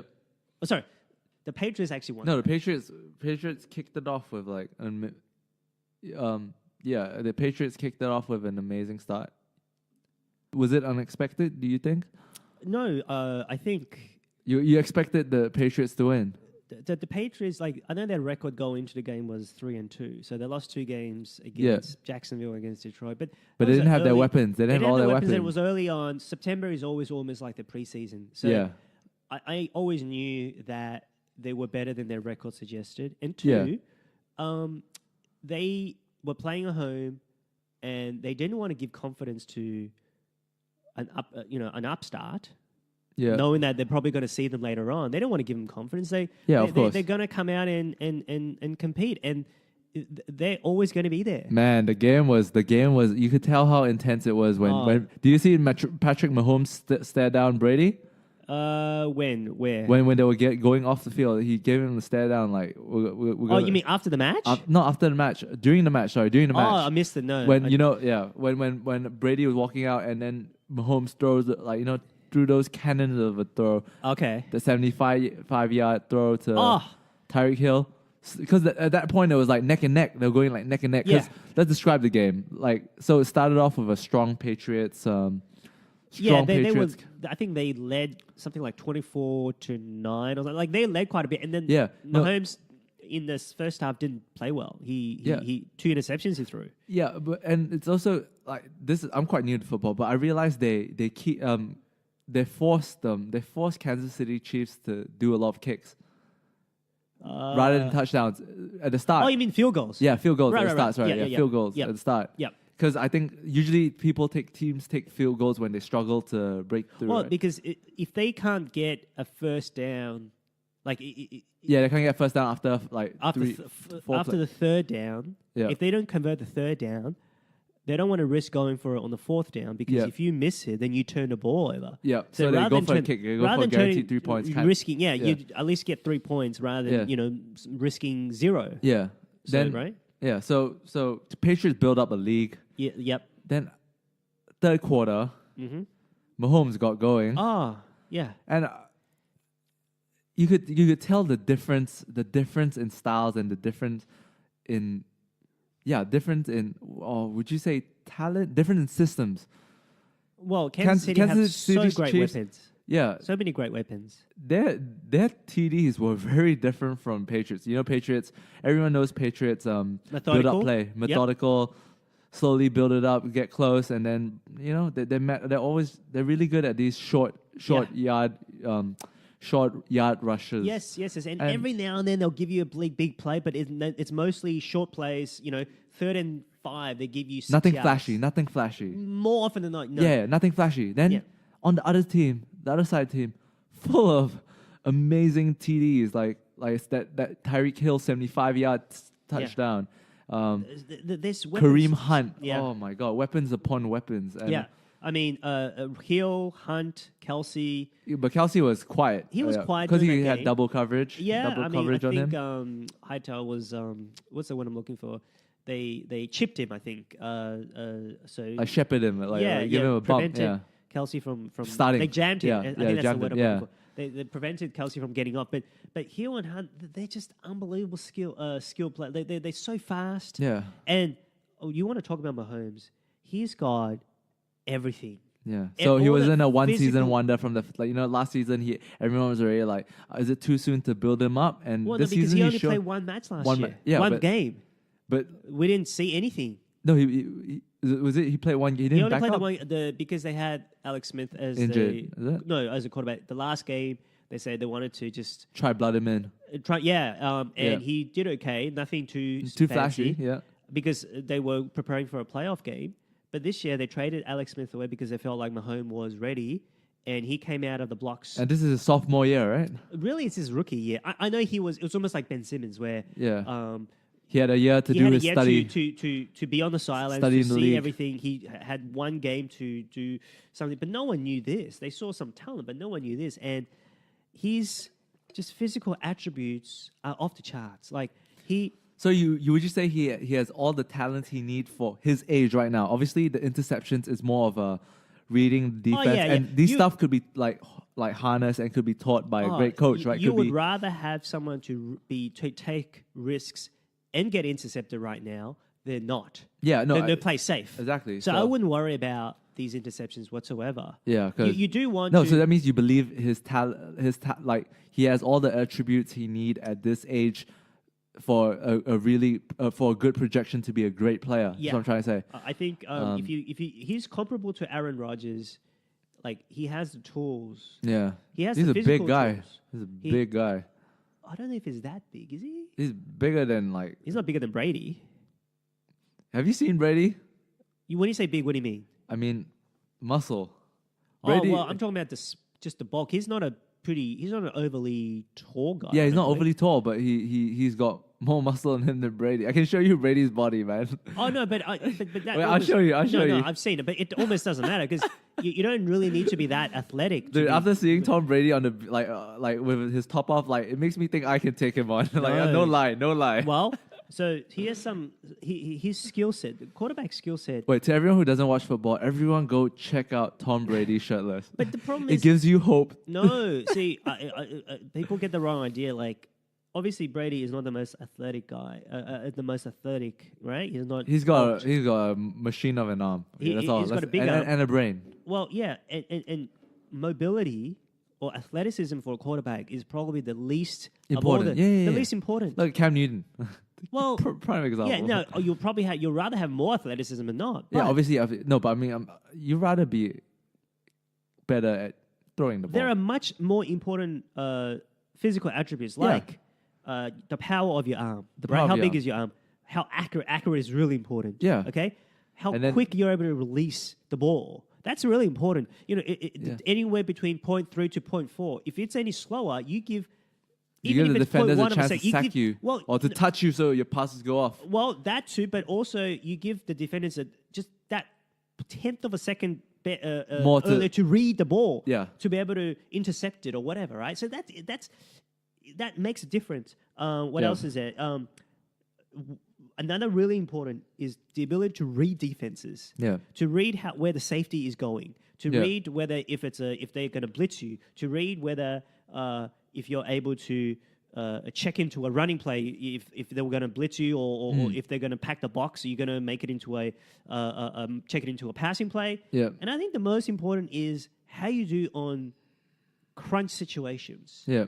You know, third downs, Third or, downs, or yeah. in big playoff situations Yeah. where everybody's heart rate maybe skips a beat faster. Yeah, But if and- you're able to maintain your composure, if you're able to just do what you normally do, then you're halfway there. Yeah. Some players like Brady, they become a little bit, they rise Yeah, to the occasion. You could tell. You just look at him standing in that pocket, calm as Yeah. chill as a cucumber, right? Yep. Like even in this game, the last his TD rush, Yeah. looking around, like It's the Then- ability to assess the Yeah, situation, assess, to assess how if you're to going be to get calm, there. and Yeah. like That is I think that's, look, I think out of those three, all the skill sets I've given, I think the most important is to be cool under pressure. yeah, dude, you're like essentially usually you're like one of the smaller players on the team. And you're trying to make sure you don't get sacked by a fucking 100+ kilo. Right. Yeah. Because it's understandable, human nature, if you're going to get 300 hurt, pounds, man. your mechanics might go off. So Yeah. all these others, like power and accuracy of your arm, if your heart rate goes a little bit faster and you cannot control it, everything else goes haywire. All the fundamentals that you've learned, you've been able to craft, it goes haywire, and that's the key. That's the key between. That's the most important. I think that's the most important skill, because everything else, other than mobility, these great quarterbacks have above average. Yeah. No, And that separates say Peyton Manning from Tom Brady, because Peyton Manning, I think when it all comes down to it, his brain maybe overload or whatever the case is. paralysis by over-analysis. Okay. And I think he is fundamentally gifted. He's able to read defenses perhaps even better than Brady. But in the crunch situation, when someone's going after him, or in a third down situation, the Super Bowl, for example, Or when he gets goes hit, haywire. he gets shook. It goes haywire. Yeah. So your arm isn't as right. You can't be as accurate as you would be. So everything else gets shut down. Yeah, You know, I so that's the understand. most important. No, they always say this. Like, oh, you might be like a hot shot during your college football years. Yep. Until you get sacked in the NFL. Mm-hmm. That what are you gonna come out of that? Like, because getting sacked by a by a a train. Yeah, by a train. lineman come breathing down your neck. Yeah. Yeah, You're gonna have that fear. could change. That could break your career. Yeah. Yeah, so- And you got to have no fear. You got to sort of brace for contact at the same time. Or you have to release just the have ball. an amazing offensive line like Drew Brees. That could help. Yeah, Yeah, certainly that helps. But you only have a limited, limited amount of resources Yeah, of course. for each position. Yeah, so really. Let's get back to the game. So So Mahomes has all of these what I call tangible gifts. Like, we don't know how he's going to do in crunch situation. yeah, not we yet. don't know. But I think this season we'll get to see him We'll get to- under the cosh. Yes, definitely. yes. So far, he's passed a lot of the tests, and we don't really know. He makes a few he's able to- interceptions, but it's quite Okay. forgivable for like him being his Yes, so-called yeah. rookie. I would say sophomore year. Yeah, so sophomore year, it's but- too early to tell whether he's able to read defenses that well. Yeah. Because that's an intangible that comes with time and experience. But the physical gifts, the power, the accuracy, the ease, the release, the ability to throw on the run. That throw again for Tyreek Hill. Yeah, he threw it on the run. He was running to the side and he Yep. threw it, and that should be good enough. That was a flash of brilliance, and that was a Yep. flash of talent. So- enough to show you this guy is the real guy. This guy is the guy. He is as gifted as Aaron Rodgers, maybe even more so. And Is this because of his athleticism? yeah. Because I think there's a trend, because I like Russell Wilson as well. Yeah, you love Yeah, Russell Wilson. and I actually think Mahomes is Russell Wilson 2.0. So he's actually better than Russell Wilson in almost every single way. He's a bit taller. He's a bit more taller, yeah. athletic. Bit more athletic, He's got bigger arm. Russell Wilson has a big arm, but Mahomes has even easier power. I think both of them are helped by their baseball background. They both played baseball. Did you know that? I didn't know that. Okay, so they both played baseball. They both played in the infield. Mahomes was a shortstop. Wilson was a second baseman. And I think what enabled them, part of it...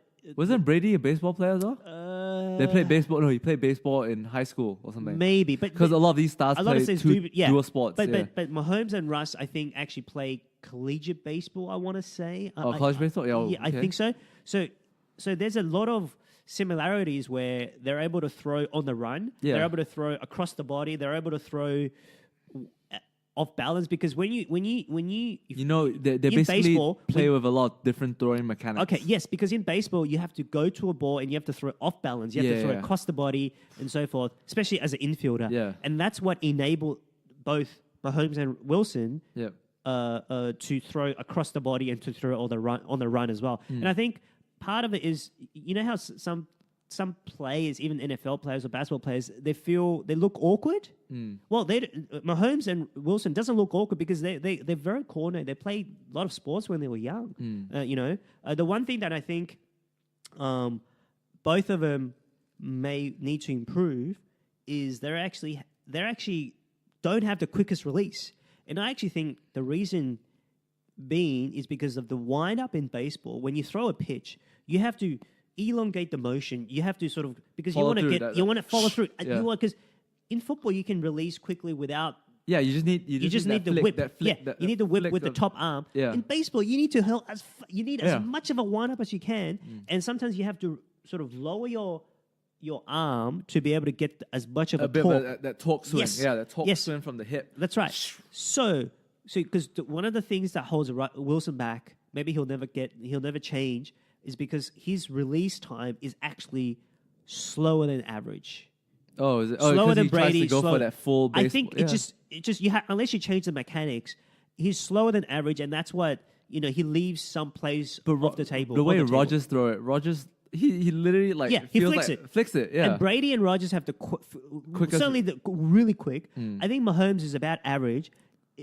I think that's why these two... Drew Brees has a very traditional football show, right? Yes. Where he cocks back the arm a little bit and then gives that flick. Yes, I think Drew Brees is also maybe on the slightly quicker side, although not as quick as Rodgers or Brady. But the quicker you release the ball, the better, especially if you release it accurately, which they do. Of course. Yeah, quick and accurate. The better you're able to do, because you get less of a chance of being intercepted, less of a chance of being batted down and so forth. Because that 1/10 of a second counts. Yeah. You give 1/10 of a second to a defending player, they could maybe get an interception, one more interception in 100 plays. That makes a difference. Right. So I think Mahomes and Russ both are baseball players, and they both have elongated motion. If they can tighten the motion, I think Russ is already too late in his career to do that.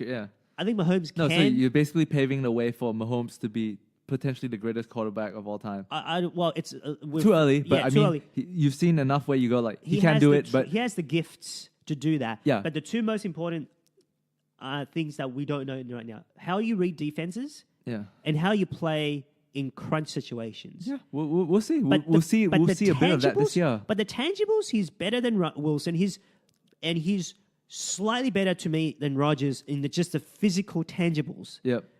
But in order to be there, you need the two others, the two intangibles. We'll see. So that's that takes years of experience. Let's take some limelight off your boy. Let's talk about the winners. Let's talk about the winners of the game. Okay, so you know what that game was? That was a game of the season, but that was actually a dress up for the playoffs. Yeah, that was actually a. People say a head-to-head, like in soccer, a head-to-head is like a 6-pointer. Yeah. Well, in this case, it's a 2-game swing, but it's really a 3-game swing because the tiebreaker is the head-to-head. Yeah. It's the La Liga. It's when you have a head-to-head at the end of the season, it becomes like a 7-point affair. Yeah. Well, in this case, it's a 3-game affair, three-game swing. Yeah. Because whoever wins the game, which the Patriots did, they own the tiebreaker now. Yeah. So even though they're a game behind, they're really only half a game behind. Because if they catch up, if they had the same record at the end of the year, They'll make it through. they go ahead because of the tiebreaker. Yeah. So it was a 3-game swing. It was such a crucial game. If Kansas City had won, they would have been 3.5 games ahead. Yeah.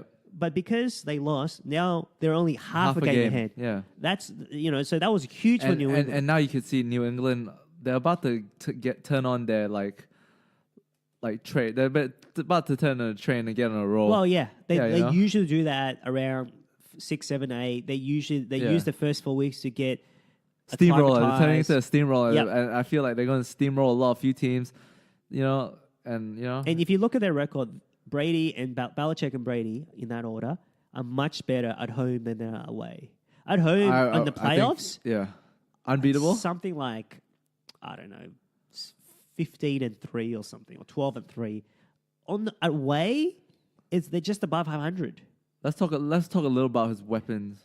Sony Michel, rookie running back. What do you think? He's okay. It was Okay. a first round draft pick from the Patriots. Yeah. He's okay. You think it's too soon to say that he's the greatest? He's going to have the greatest when you're in the rookie running back. When you're no, not even close. When you're in the No, Patriots but like system, I'm looking at the stats. Yeah. Apparently, he's on par in terms of like the amount of TDs. Close. He's within the pack. He's the top 5. He's the 5th in terms of yards run. Yeah, but it's not. You're talking about Sony Michel. Yeah. Well, yeah, but in the Patriots system, you get a lot of opportunities. You get Yeah. So I'm trying to say he might have the greatest statistical season for a rookie running back. Oh no, I think Saquon Barkley's probably doing better. No, I just checked stats. So Yeah? Michel it's on par in terms of how many games played so far. What are the stats for both Barkley and Michel? I don't know, but like this is someone did a stat comparing basically the best stats for the 5 games to 6 games so far. Yeah. The most yards run, touches, and all these stats together. Okay. And he's just close. He's close to Terry Glenn, Lawrence Maroney. So these are in the Patriots. These are all in the Patriots history. Is it the Patriots history? Yeah. Robert Edwards? Yeah, these are all Patriots running backs. It's not across the league. Is it not? Yeah. Oh. So I think he's saying he could be the best rookie For the Patriots. running back for the Patriots, which isn't saying a lot because they're not a running back team. And I don't think they've gotten a running back in the first round in a long, long time.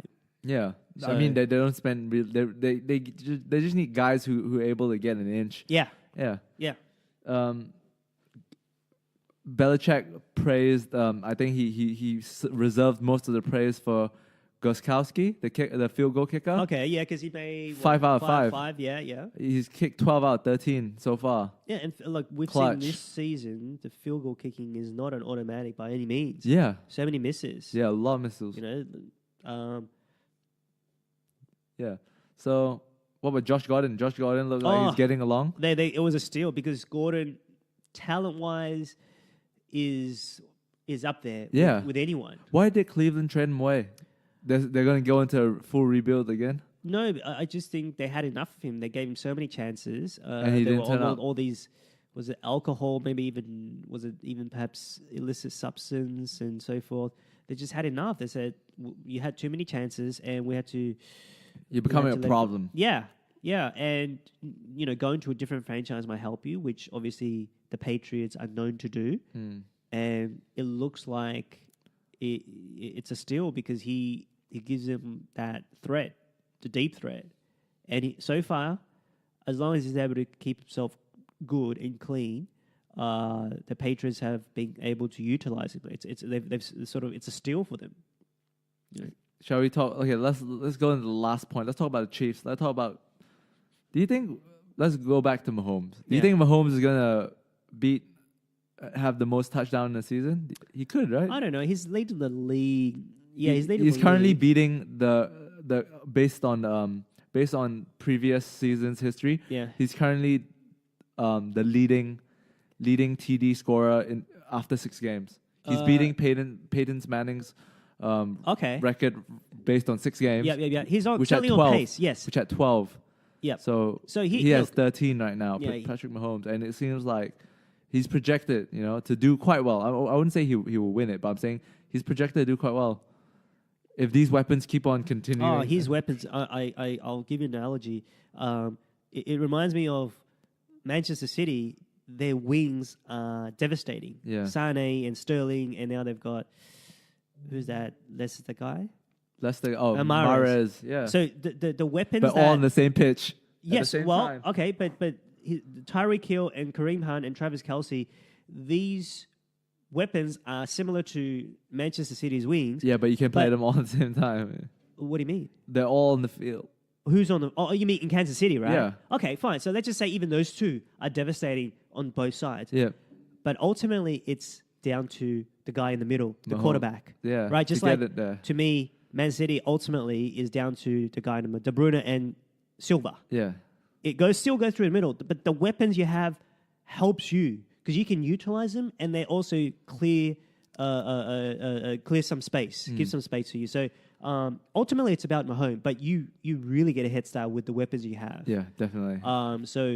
But the problem is Kansas City's problem is defense. Yeah, they are defense. last in the league in defense. They allow a lot of yards. Yards, they're last. They are second last or second worst in pass defense. Yeah. So they've got to shore that up because right now, New England scored 43 on them. Yeah. No, even the games that they won previously, a lot of people saying like they're lucky to have these weapons, right? Like look at the Patriots game against Chiefs. The scoreline, I think, flatters. I think I would say it flatters Kansas Chiefs in a way. You think so? I mean, in a way where Patriots had to work quite efficiently for those points, whereas it seemed like Kansas City Chiefs, all they had to do was, all right, just get the runners to run. They make that route. I'm not trying to take away anything, but I mean I'm just trying to show the difference between the touchdowns that were scored for both teams, or the points that were scored for both teams. I understand what you're saying. I think because the big plays you think might be more of a breakdown that can be patched up later on, whereas it's harder to stop the Patriots because they sort of kill you by 1,000 cuts, right? Yeah. I understand that, but these weapons are good. Yeah, they're so good. No, they're so good even the defenders, the people who are supposed to cover Tyreek Hill, so I don't know who. I think was it McCourty. McCourty. Yeah, he's the one who said you can't catch him. He's the fastest guy I've had to try cover. So even ever. if look.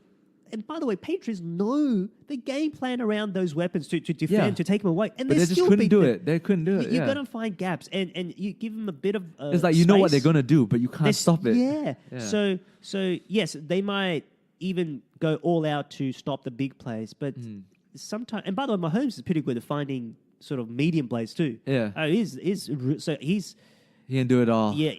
I'll watch every Harry's one of his in love. games.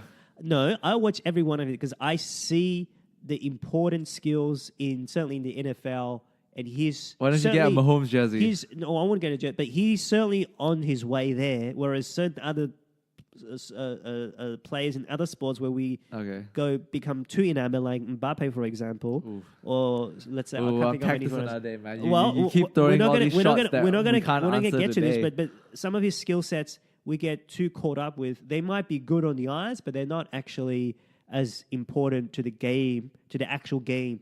Whereas Mahomes seems to have the physical and seems on his way to have the intangibles as well. The intangible as well.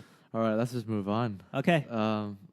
We're about to finish it up. We're running low on time. Okay. Do you want to talk about the Green Bay Packers? Let's quickly skim it and then get on to tennis. Yeah, there's nothing new. Aaron Rodgers. He's the benchmark. He doesn't have a lot to work with. The weapons is not as good as Kansas City. But he still makes defensively. They're not very good, and he's still he's the best. But that last play to score the winning to get them that far up the pitch, that was clutch. Yeah. That was crunch time. Yeah. Rodgers. Yeah, maybe not only, but I think Mahomes could. I think Brady would. But one of the maybe 4 or 5, Rodgers is one of the only 4 or 5 who can do that, and he can do it consistently. Where you sort of throw it in back shoulder or throw them open. Yeah. So there's nothing else. There's nothing new. Rodgers is the benchmark. He's the best. As good as Brady is in the most important facet, in my opinion, the clutch time, but he's not that good where he makes up for all the physical advantages that Rodgers has. His mobility, his power, his quick release. His size. His that helps. Size ability helps. to read. I mean, Brady is great at all of that, but I think Rodgers is slightly better in perhaps accuracy and mobility. So, I don't know why you got look. This is Tom Brady's athleticism. Okay, he's showing a picture of, I guess, Brady at a beach. This is without a shirt off, basically. Body. But what people don't understand is I mentioned this. The least important is your athleticism. Quarterback is an intellectual. But game. look at his right arm. It doesn't even look like. No, you have to admit, like his right arm doesn't look like what you think it would be. If I told you like if you haven't seen Tom Brady's body before, and you were like, I wonder what it looks like. You probably you admit that you think he'll look a bit jacked. He doesn't have to look the jackest, but you would imagine his arms and shoulders being bigger. No, do you think he's a weightlifter or something? No, but he definitely needs some shoulder strength. No, have you seen? Look up Novak Djokovic. He is slim. He has no musculature whatsoever. I know, but that's a different sport. Well, okay. Look, think Patrick Mahomes. Okay, but do you think when you throw the ball, you don't need to be that jacked? You know what he's actually doing? I think it's about Mahomes. pliability or something like that. You know, plyometrics. I think it's actually pliability. So you need to be able to be flexible. He's able to. I know what you're trying to say now. He's like him and Rodgers and Mahomes. They're able to. I think the ability for him to spin it and to be on top of the ball, the technique, the technique. So you don't need. It's more about the wrist. It's less about. Go back. Maybe his wrist is his jacked. forearm. No, Federer's forearm is huge. Okay. But he's using his racket. But the size, this is where it's like size is deceiving. Like sometimes you might have it looks big, but it has no power in it. That might be true. Yeah, that's why I'm just saying. Mm-hmm. I mean, if the conventional wisdom would make you think that. But Nadal is jacked, right? Yeah. But Djokovic is. If you look at Djokovic, he's slimmer than. Yeah, no, I'm the not Grim saying Reaper, but Djokovic hits as hard as no, Nadal. I'm not. But I'm trying to say, you expect him to be bigger, especially in the sport of American football. No. Have you seen him? He doesn't run. He turtles up when they get to him. So you could tell from last season's playoff. No, the final, the Super Bowl. Yeah, he tried to run. Oh yeah, he tried to rush and catch. And he's not an athlete. He tried to rush, and someone tackled him, and he fumbled the ball. All right, okay, that's right. So it happened. It happened this game as well. So we get so. No, Cam Newton, look what a beast. That's why people overrate him, because quarterback athleticism is the least important of all the important attributes. I know. I'm just trying to I just find it like it makes it like me more like it kind of it makes you feel better. Because you're more jacked than you feel. No. I don't think I'm more jacked than him. But Brady against Brady. No, if anything, it shows you how good Brady is. He doesn't need to work out. He has it all in his brain. And he has it all down on that technique. That's why I love. It's the technique kind of thing. Well, it's less about. It is about technique, but people don't understand. It's an intellectual game. Yes. No, that's it's what I'm intellectual. Trying to say. Well, that's not technique. That's just. You got to be able to read the defense. You got to be able to. But how some people have the best minds, but they can't That's true. Okay. Yeah, but all these athletes have a certain level of to be able to be a football player, right? Certain level. But what makes it out is your poise under pressure and your intellectual capacity to read defense cover if you're not cheating, which Brady has been caught a couple of times. If you don't get the signals, that is. So that's what people don't understand about the quarterback, especially the rule changes have been that you breathe on him badly and you get a foul. Yo, NFL, don't you think NFL is basically like boxing chess? Like, yeah, you could say that. Yeah, it is. It's just a you could iteration. Say that. Yeah, you have to execute. That's true, but. So in other words, I know and take some brain damage. By the way, when you say boxing, what does that mean? Boxing chess? Haven't you heard of boxing chess? I have no idea what it's a sport. It's where they're like they box with each other, then they play chess. Like you haven't heard of it? I see what you're saying. It's like one of those hybrid sports. Yeah, but for a quarterback, it's not boxing. It's just chess. I mean, no, but he gets hit. He gets hit. Yes. Okay. If you get sacked really hard, you have to recover and try. Yeah. More than chess. But it's people think it's just mechanics. It's more chess than mechanics. Yeah, but Okay. no, but like what I'm trying to say is, isn't it amazing? You look at his body and you go like, if you didn't know anything about football, you go like, and I told you he's one of the best quarterbacks. Surely you'll be a bit like, really? Like, Well, really, bro? I guess like, if you don't know anything you about playing me, football, then right? that's understandable. If you know anything about football, you know that for a quarterback, Yeah, no, it's not the physicality that matters. It helps, but look at Brady. Brady is the least. I'm talking about conventional wisdom. Well, that's what I said. If you don't know anything about it, then I can understand. But if you do Yeah. know a little bit about it, then you'll understand that it's less about athletic ability. It's more about No, but chess. you expect better. I know, but you expect like, more shoulder cut, like okay. But anyways, let's not like get into this. Let me ask you: Do you get an extra 5 yards with the judge on the scoreboard if the judges give you a 10 out of 10 with your body, or No, what? I'm trying to say. I'm just No? I just trying to say like I would like expect in my mind, but like No, this is something I've learned. Think more golf for a quarterback. Yeah, think it's a bit more more golf golf. than basketball. Let's Yeah. say. Okay. Yeah, it could be. Yeah. This is something I just recently learned. That's what I'm trying to say. Yeah, and that's why I think people seem to underrate or overrate someone with a great body like Ronaldo. Yeah. Like Messi probably doesn't have the best body. He probably doesn't have a six-pack, I don't think. He does. Does but he? Yeah. There's only one player who doesn't and should be valued more. Rooney. Okay, well, there we go. He's This got is an your favorite ultimate dad player. bod. Yeah. He's your favorite player. And He got the same bod I got. okay, so if you of all people should be able to appreciate greatness. Yeah, no, without I do. That's what I'm physicality. trying to say. Like, Okay. that's great. I think it's Okay. great. It shows you that, dude, it's not all in your physicality. You Yeah. know? Okay, and I think maybe as a center forward, you don't need to be No, but all in that. soccer, like I can't run that fast. When I play indoor soccer, it's all down to my physicality. No, I get that. But say if Rudy is playing center forward, you don't have to run a lot, right? Yeah. But even though you need to, he runs quite a bit. You need to rely more. Okay, let's not get to this. But- Let's not but get. with- Let's move on. Let's But move with on. quarterback, you don't need to. Yeah, move you a don't need to lot. run. No, it's The rules- essentially you have to get off Yeah. and try to throw. If you can run, great. That's a bonus. Yeah. But that's not your main skill set. Yes. Let's move on. Okay. All right. Let's move on I think to tennis. Okay, let's go. Let's talk about. Let's quickly go through the Shanghai Masters because Deadbeat Justin asked us to do so. So Oh, he wanted us to do this? yeah, he's the one who wrote like most of the questions. That's why he said, "Yo, Oh. guys, let's." I started filling it up. Oh, okay. He left us a parting gift. Then he left us cold. Oh, so we're doing his work for him. Okay. Yeah. All What? right. That's that's what let's- Deadbeat does. Let's, You know, let's like live up to it. impregnate a woman and just don't ever come back. You know. Okay. All right. So what's thoughts about the winner? Look, we're talking about Djokovic. Yeah, I mean, like the final was. I mean, like everyone expected Federer, Djokovic, and see what happens, right? But Federer didn't get there. Yep. Um, I'm not surprised that Djokovic won. He's the Djokovic best player. steamrolled. Yeah, steamrolled. Nadal them. wasn't there. But even if he was there, I think Djokovic probably would have won it. Look, he's the Okay. best player. Yeah, he's the best player. He's been having the second half of since Wimbledon. What? He's only No. lost one match. Do you go to the Australian Open? Well, did I? What do you mean? Did I go? Do you go? Do you go been- watch? No, do you go watch it this year? No, I didn't go So this year. we went this year. I didn't. Did you bring a I went- mouse? Or Huh? Did you bring a mouse in your pocket? Or Yeah, no. So who's we? Who's this we? me. Oh, I went with my friend. Sorry. Okay, yeah. I went down to the.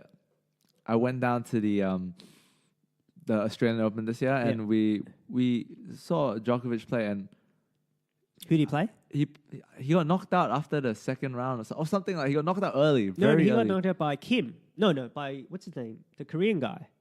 Kim. No, yeah. Kim. Chung. Chong. Yeah, Yeah, Chong. yeah. Yeah. Is that the match you saw? No, the match before, the ones where it took 5 sets to win.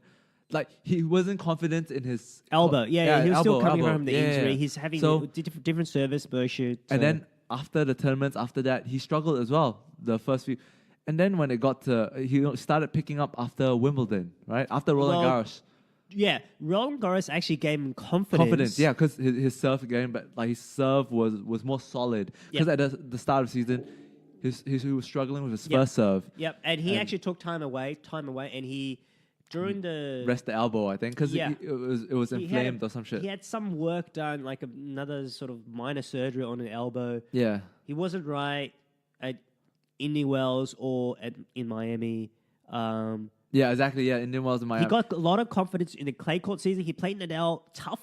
Yeah. Lost to Nadal in Rome in the, I think it was the semi or the quarters. Yeah. And he got knocked out surprisingly. Early. Yeah. He got knocked out to Cecchinato in the French. Yeah. But since then, he's been almost unbeatable. Once he hopped on the grass, you could see there was a difference. You could see a different energy about him. Yeah, his confidence came back. Yeah,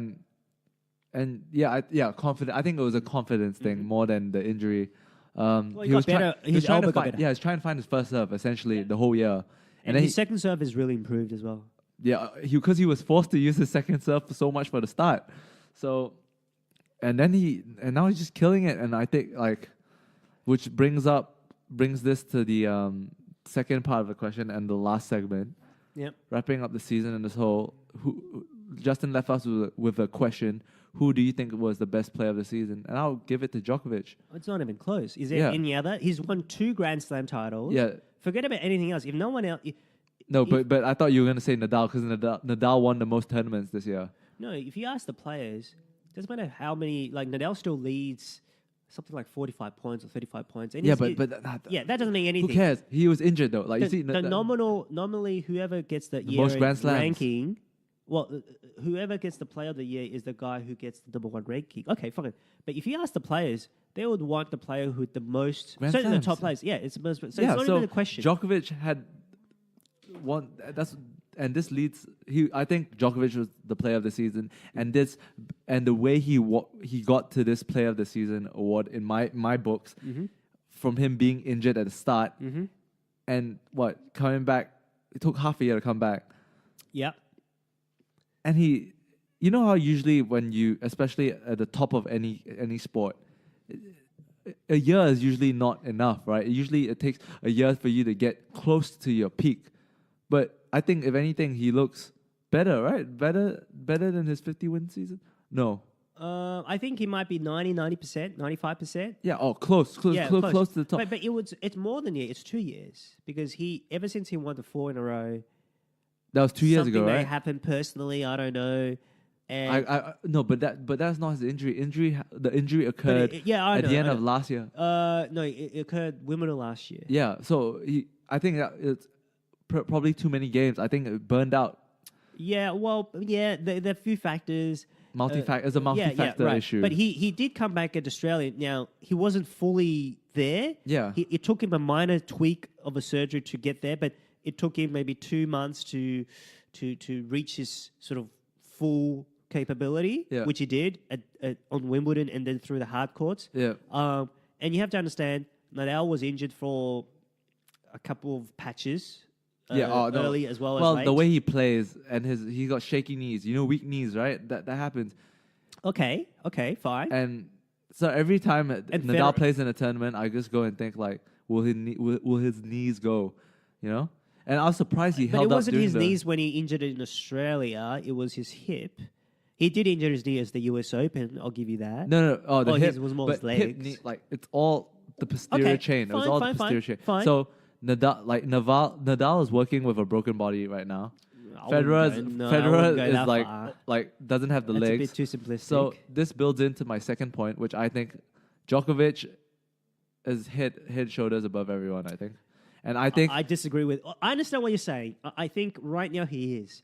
He's come all the way back and he's almost at the peak of his power. Unless Nadal start playing less tournaments, which I don't think he'll do. Well, he is, because by virtue of him being injured right now, he's not playing right now. No, but I'm talking about next season. This leads us to... I'm talking about next season. I think he's going to get smart about his... Because Murray is doing it. Everyone's taking a leaf out of Federer's book. Yeah. And trying to play less tournaments. Yeah, well, Nadal's doing it too. Yeah. He's only playing most of his usual clay court tournament because that's where he gets most of his points, which is fine. That's his strong suit.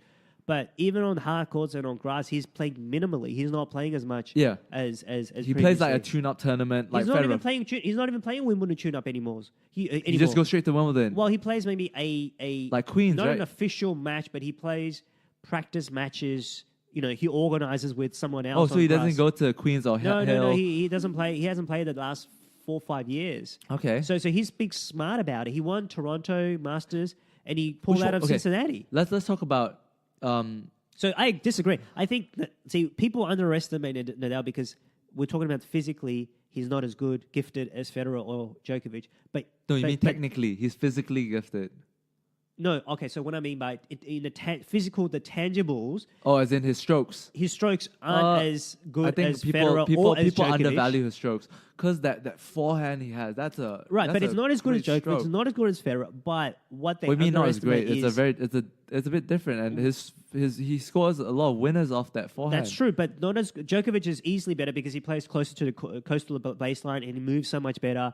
But what they underestimate is the intangibles of him now. He plays the break point better than anyone else. I mean, Djokovic plays as well, but Nadal plays it even better. Okay. But that doesn't make up the difference between the Djokovic, the advantage that Djokovic has. Course, But at times he can. At times I've seen him do that. I've seen him rise above and beat Djokovic. And he nearly beat Djokovic on his favorite surface on grass.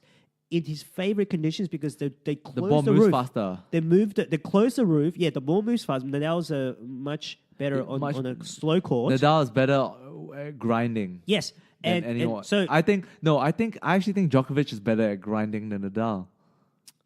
Depends on what surface though. Okay, yeah, depends on what surface. I mean, in general, Djokovic is well known to being the player who you just can't beat because he can hit everything back at you. Yeah, but Nadal almost beat Djokovic. He had 3 set points in the third set in Wimbledon, and he had 5 almost match points because he had 5 break points in the 5th set to serve for the match out. And credit to Djokovic, he held He didn't break. Right. Yeah. But it was so close because the conditions were favorable. It was on grass and it was indoors. Remember, there was the long first semi-final that the Isner Anderson match that went to 26-24. Crazy. So they had to play late on Friday night. By playing late, you had to have to close the roof because they build the roof such that in order to have the lights on, you have to close the roof. And then the next day, because the rules are, if you started out a match with the roof closed, even if it was raining, the next day, if it's sunny, you don't close. Well, both players have to agree to open a roof, and obviously, if you're Djokovic, and I don't blame him, he didn't want the roof to open because it favored him. Yeah. So, despite those sort of unfavorable conditions, okay, explain to the fans why Djokovic wanted the roof closed. Well, because closing a roof makes the court faster. Yeah. Because you play with less wind and you're able to drive. I wouldn't say it's less faster, but it's just there's less, for example, a resistant wind or a favorable wind.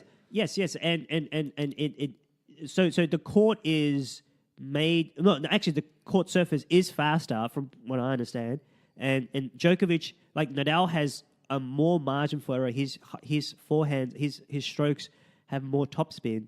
So therefore, and Djokovic has the legs. Djokovic has the legs to catch those compared to Nadal, going cross court or whatever. Oh yeah, he can. Yeah, he more can mobile, handle. more mobile. That's why It's more favorable for Djokovic. Well, but most important, I believe, it's just that Nadal's has more topspin on his shots. Yeah, and the slower the court is, the more bounce it's going to be. So if you close the roof, I think that's to do with humidity a little bit, and also there is less wind. Yeah, so Djokovic is less disadvantaged by lack of wind than Nadal. Yeah. You know, because the more wind, it actually favors Nadal in that sense. So therefore, of course, if you're Djokovic, you don't want to, you want it to benefit you. You want to take advantage of the rules, which I don't blame him. Yeah. And despite those unfavorable conditions, Nadal almost, like really 5 chances to we got a Nadal win. Apologist here. Well, so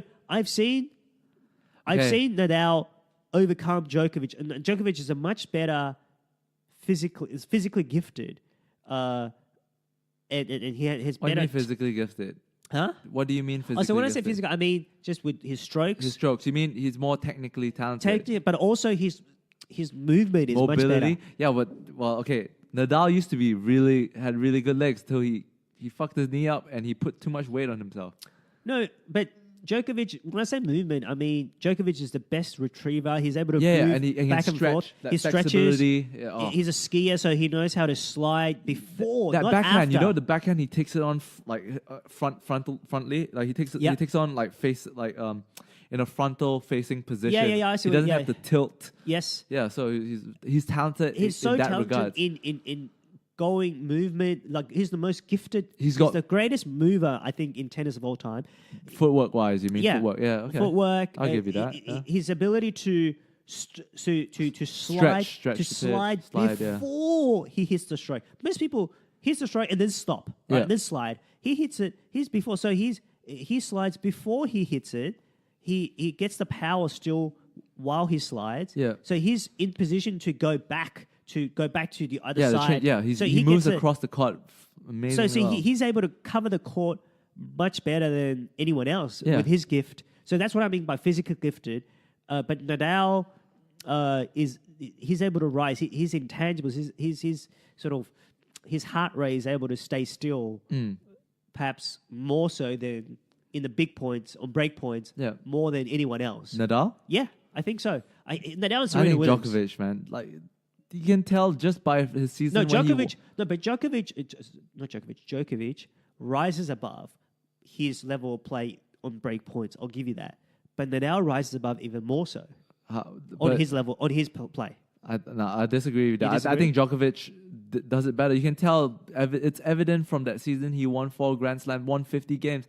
No, he didn't win 4. He won 3, right? He won 4 in a row, but it's across 2 seasons. Yeah, but he But that time, Federer was injured, getting bitten. Nadal was also having his 2-year injury as well. So and it's he won. slightly He had his record was like what 51, like 50. He won 50 games in a row.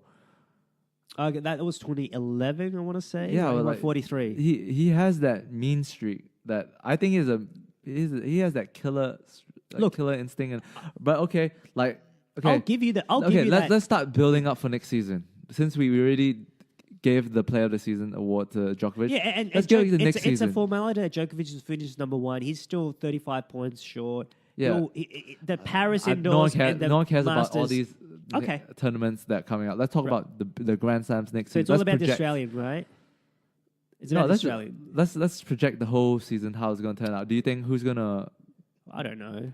I mean, I would say Djokovic, but again, don't count out Nadal. I'm not. I think Nadal might win the Roland Garros one, but I think I think it'll be a tougher one. It'll be a tough one. Look, I think Djokovic has a chance to win Roland Garros, but I think Nadal has a chance to win the Australian. Just don't count him out, even on the hard courts. He came that close to beating Djokovic on grass. I'm just telling you something. These knee injuries, as you get older and older, they will resurface over and over again. I've been following Nadal as for a long time as well, more than 5 years, 8 years.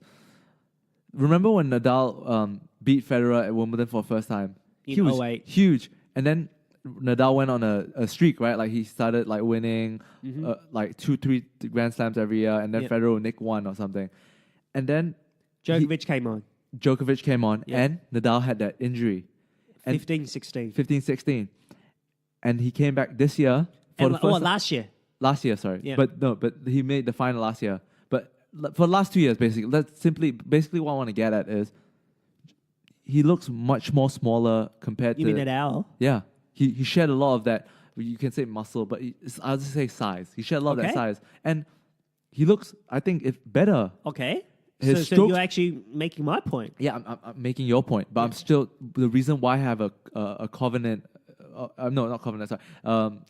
Caveat. A caveat. Yeah, sorry. I have a caveat on him. Actually isn't out of place either. Yeah, I have a caveat because I at the start of this season, a lot of people were saying, "Oh, Djokovic looking out of it. Nadal's gonna win." I was like, "Nah, man. I've been following Nadal long enough to know he has a reoccurring knee issue that bites him in the back every season, every now and then. But he lost a lot of size, so that's why I think that was one of his saving graces for the season. And I was very surprised it didn't surface during his clay season, because the clay season is known for being more grueling because you're always sliding on the clay. But he's used to it. Yeah, you could say he's used to it. So that's why I'll put my money. If I had to put we can make a bet. I'll put my money that Djokovic is going to be the player of the season next season. I think that's the wise money. But did you realize? I know what you mean. I know what you're trying to say. Okay. I think Nadal can do it, but then there's a bit of a hopefulness, right? You have to hope his knees don't give way. But you can say, I agree that there's more of a chance of Nadal getting injured than, say, Djokovic. But Djokovic could just as easily lapse into his form slump. Who knows what may happen. Or his elbow could flare up again. Yeah. It's a smaller chance.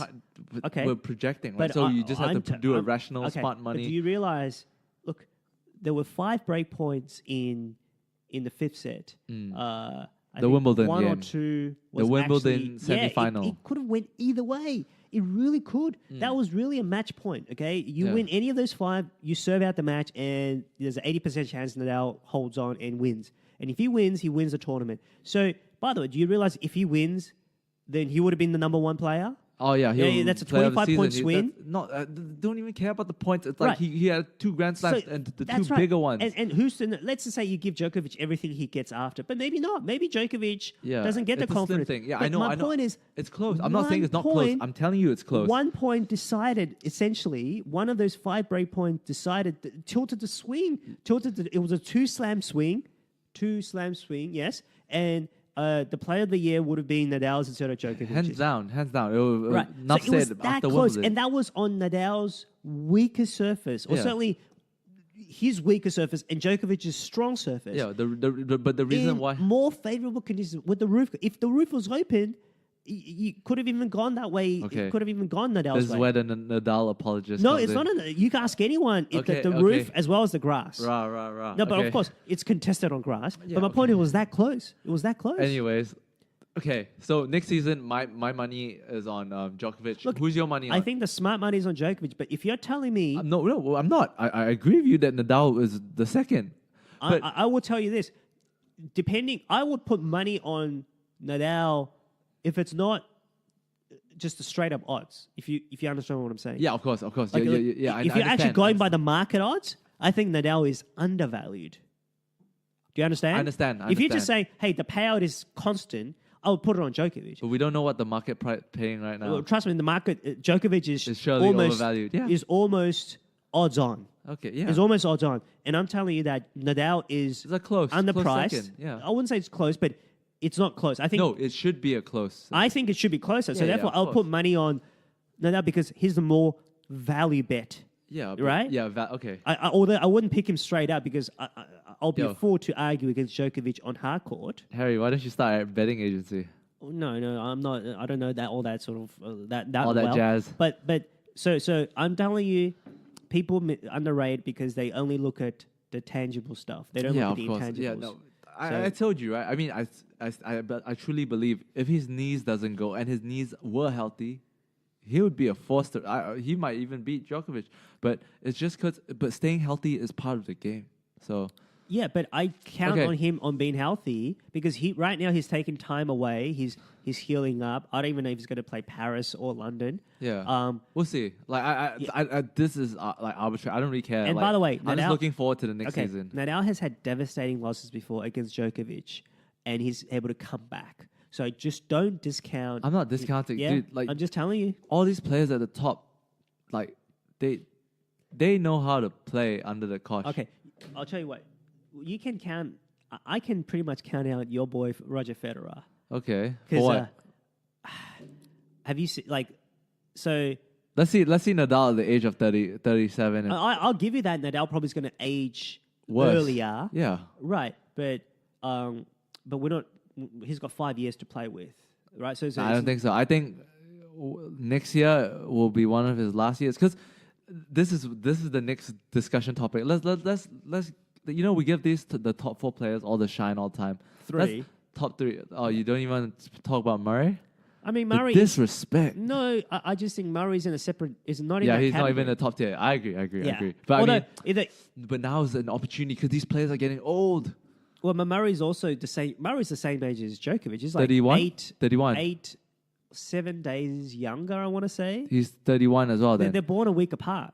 Oh, I didn't know that. Djokovic and Murray. Okay, but anyways, what I'm trying to 30. get at... I think they're 30. What I'm trying to get at is basically I'm thinking about the years after Federer and Nadal. I mean, Nadal might be still playing, but I mean, he won't be the same force, right? That's what I'm trying to get at. That's my prediction. Okay. Who are the next up? Who are the guys who are next up? Oh, the next generation, you were saying? Zverev. Yeah, I haven't seen him done it in a Major tournament. tournament. He's done pretty well. With I think he's Masters. been hitting those blocks this year where he can't get over that, against the bigger players. Coric has taken a turn for the good. After being Federer? He's beat Federer a couple times. I don't think that's a good enough tell. Okay, he has to beat. You want Tsitsipas? No one has done it. You don't like it? I like him. I like this. You know the Canadian player, Shapovalov? Yeah. He big hasn't. Serve, big I tell you what, play. I prefer Tsitsipas more than Shapovalov didn't do it this year. He didn't take the next step. No, but he's 18. He's like 18. Okay, Tsitsipas is 19 as well. Tsitsipas has done more. What about Kyrgios? Kyrgios is about the mind. He does have the game. He has the tools. He's got the tangibles. Plenty of talent. He's got the tangibles. He could have the most talent. Yeah. But it's about the mind. Strength. It's about because tennis, you're alone out there. Yeah. It's almost it's a dog-eat-dog world out there, man. You see, with golf, you get a caddy. Yeah. What other individual sports I can think of? Maybe marathon is tough. Or they could have that level cut rule change where they get the coach on court. Well, but it's not going to happen anytime soon. Yeah. Even marathons. But do you think that should happen? I think that should happen, right? No, it shouldn't happen. Why? Why not? So it should be a one-on-one, no help. Yeah, that's what makes it special. Look, I'm looking at all the individual sports. Yeah. You look at cycling. You get to ride in a peloton, or you get to work for the first 80%. The last 20% you're on your own, right? You ride in a team, right? You're riding a team. Same as a marathon. Even if you're opponents, hey, let's just work together for the first few, and then when we get to the finish line, it's and everyone. We separate ourselves. Right, yeah. right. So in tennis, there's no other individual sport to be. You go into the Coliseum and perform all by yourself. Well, yeah. Essentially, right? Right. So you're alone. Now, I know there's a bit of coaching here or there. You've got your support team. But Serena. Yeah. But you're alone, and that's where that's a great test for an individual athlete, don't you think? Yeah. So I wouldn't want to take away, or I wouldn't want to enable coaching in the Grand Slams. I can't think of any. It's almost like the toughest test. You are alone. You don't have no one to talk. There's no time out to talk to a coach. There's none of that. Yeah, that's why these players get annoyed and break the racket. Yeah, and that's part of the human psyche that we see, and it's very revealing. And I think it's great to see. I think it's great. Yeah, it shows you that you're human. Yes, and it gets a read. It enabled us to sort of. There are telltale signs that you're able to send to opponents that maybe the opponents can sort of pick up on and take advantage of. So Kyrgios, he has the tools. He's great serve. He's able to move so fast. He's got easy power. He's big and tall and fast. Got a lot of shots. A lot of different types of shots. But one, doesn't have the consistency. And two, more importantly, he eats himself up. He just isn't motivated enough, or cannot get there, cannot sort of, just something's off. Or like when he's losing, that's the most telling. When the things aren't going his way, and he doesn't have the perseverance to stay on. And I'm telling you this, I think he'll never get there. I'm at a point where I just don't think he'll ever get there. I think he'll make I think he could make 4th place, and he won't win. He could win one Grand Slam. He's out of the top 30 now. Is he? Yeah, he's like 30. He's out of the. It doesn't even have a seed anymore. I think Alex. Have you heard of this other Australian kid, Alex de Minaur? No. He's really quick.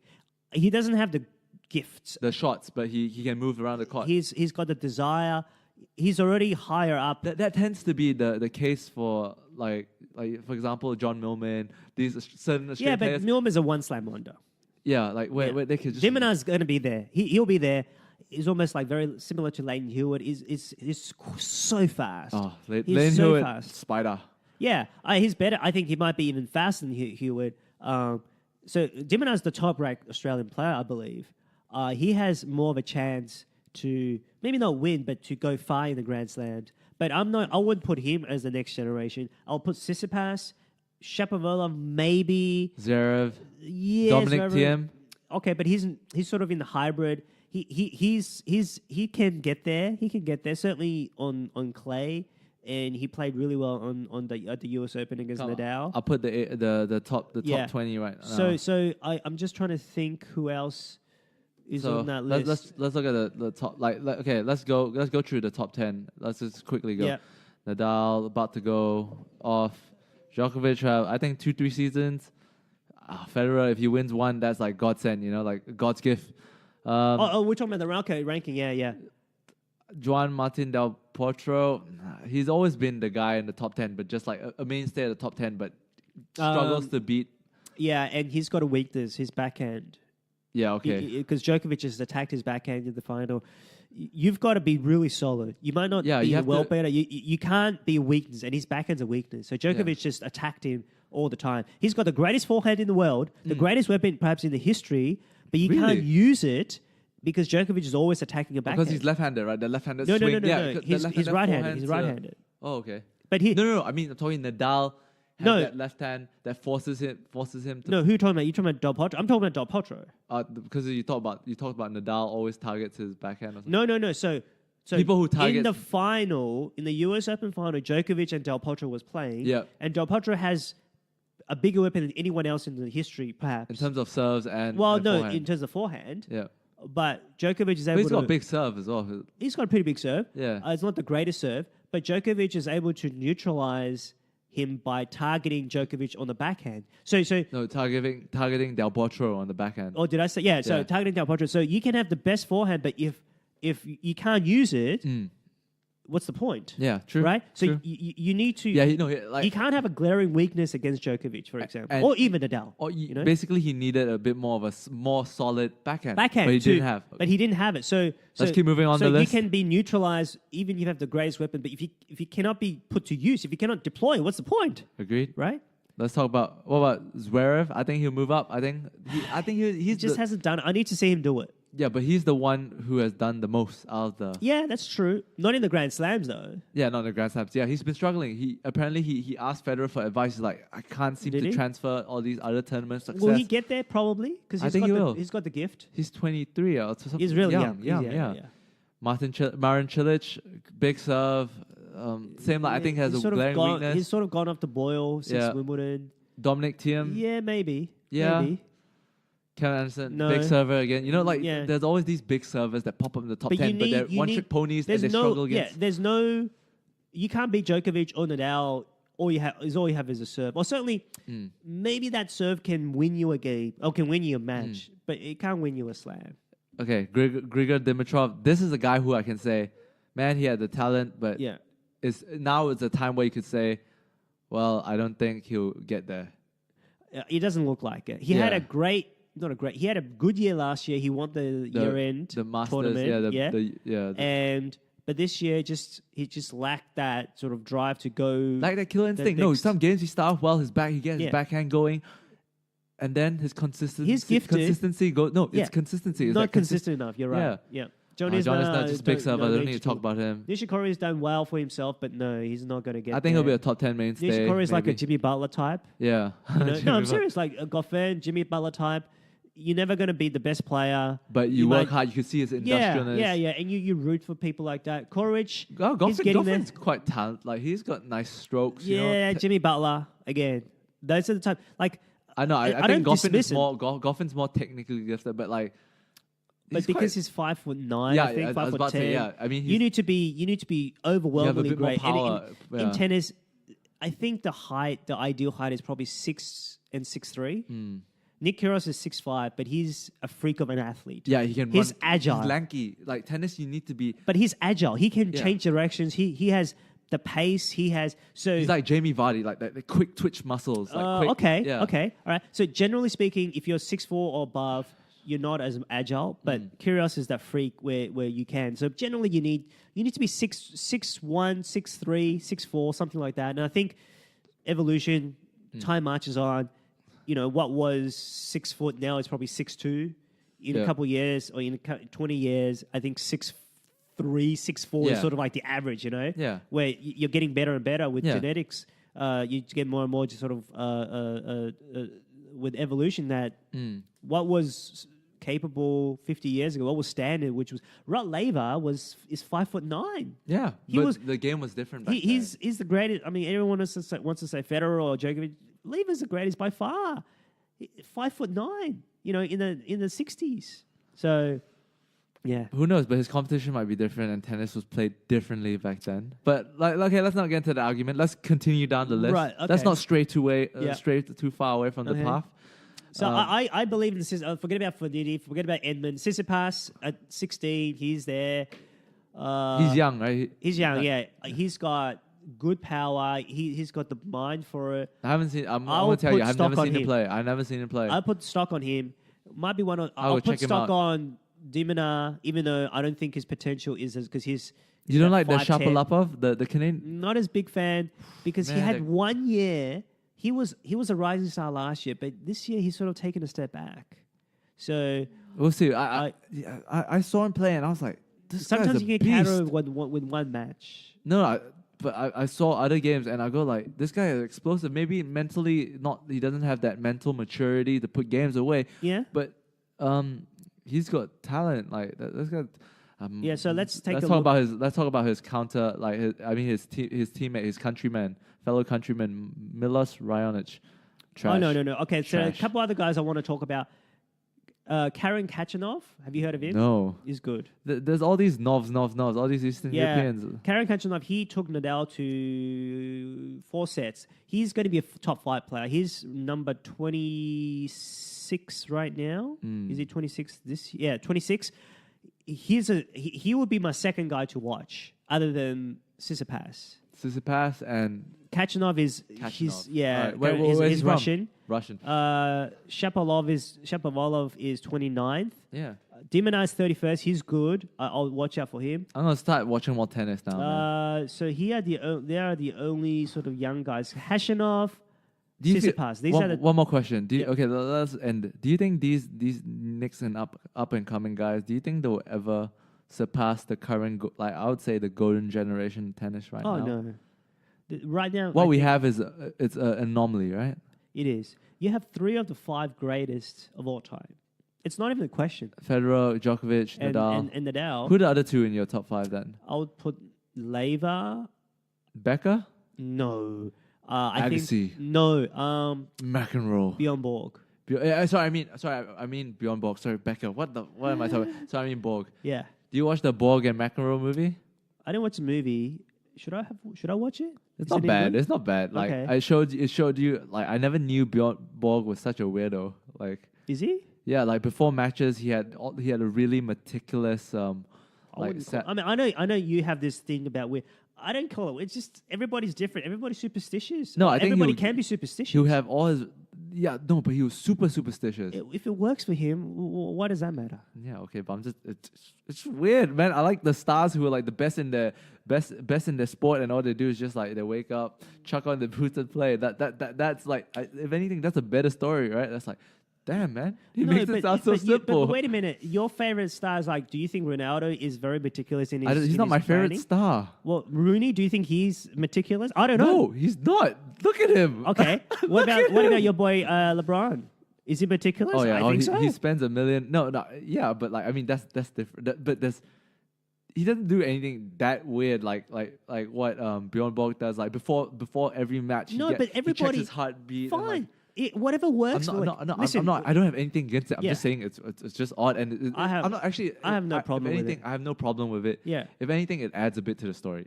If you do a biopic of him, it would be interesting. It'd be like okay, I don't even care about that. It's just everybody is just different. Interesting. Everybody's different. I know it's different. Everybody's different in their own way. Some look, but Federer, this is super different. I'll tell you something. Federer, he doesn't practice hardly at all. He's so loose on the practice court. Yeah. He goes to Central Park, hits it up with the crowd, and has a match the next day. Whereas Nadal is so meticulous. He's got to train so hard, the water bottle and everything. Everybody's different. You're raised differently. I know. But obviously you could it's fair for some people to just go like, man, that's a bit annoying to some people. Okay, but why does he care? I don't think he should care. Yeah, just like why? I'm just saying it's annoying for me. That's it. That's all. That's okay. it. There's nothing more to it. But I can understand with Nadal, it can drive some people nuts. It can drive some opponents nuts, and that's on the opponent. People should come. I can't wait for if the umpires start having a stance on these things, like being more strongman. He's gonna get a lot of penalties. But why do you want people to conform if it's not hurting anyone? Why should people I don't want to conform? But I mean, I think they're trying to be more strict with the time penalties, right? Well, but I think but we've got the shot clock, and I think Nadal hasn't been in breach of any of that. Yeah. This year, right? This year was the start. Was the first. Yeah. Okay. But he hasn't, despite all his ticks and stuff, he hasn't been in breach of that. And That's by good, the way, that's good. with But I Borg, mean- he does it behind the scenes. He does it in Yeah. the locker room. He does all the things. I have nothing against it. I'm just saying it's weird. That's it. You're trying to It's like quirky, you could say. Yeah, I would say okay. it's unique, let's say. I think when you mean quirky, that's what the word I use. Weird. I 'Cause think weird weird has might a be negative might be a strong connotation. Yeah, no, it depends. It depends, right? How people read it. Weird could be good weird. I meant in a good weird way because it adds okay. to his character. But it makes it more. It makes him more interesting. Yeah, but I would say that it's almost weird if someone, like, I would say Federer is actually weird in the sense that because most professional athletes have their own way of doing things. They have their ticks. Yeah, of course. That's what makes them great. Yeah, you see? every So have that, Federer is yeah. almost the exception, the one who does it so effortlessly, the one who does it so naturally. Yeah. You know? I would say if you go any sport, Yeah. they have their own, like, they might touch a wall, they might, kiss someone's head. You remember your boy Fabien Barthez? Yeah. I think, didn't the French guys, they all sort of kissed his head? Oh, it's, Okay, they have their own different. yeah. sort Obviously, of- everyone sort had their weird things. They yeah. put on the left socks first. Whatever. Tom Brady kisses his son on the lips. Absolutely. So Yeah.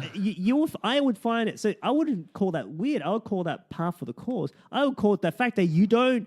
You're normal, like a normal human being, That's like Federer. weird. That's more weird if you want to use that word. Harry, they're in human professional beings. sports. They're normal human beings, just good at the sport. That's it. So yeah, I don't. Okay. So anyway, look out for Tsitsipas and look out for Hashanov. But those are the two names that I All would right. watch out for. And Hashanov has improved a lot because I watched.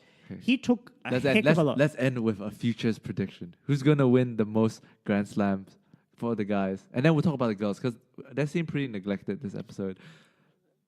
Let's In sports, or you're no talking in, about tennis? in male tennis. What, are you saying? I think Djokovic is gonna win 2 Grand Slams, and I think he's gonna win Wimbledon What are you talking about next year? You're talking about who's got next who's year. gonna Next year. I think he's Ah. gonna win the Wimbledon and the Australian Open. win? Anything could happen. Okay, that's it. Just play the game. It's fun. You think Nadal's gonna win 2, or you think Djokovic gonna I'm win going to 2? put my neck out and say Nadal. 2? It could be 2-2. Yeah, it could be, but I mean, obviously, I'm banking on him to get. I don't want him to get injured, but I think he would.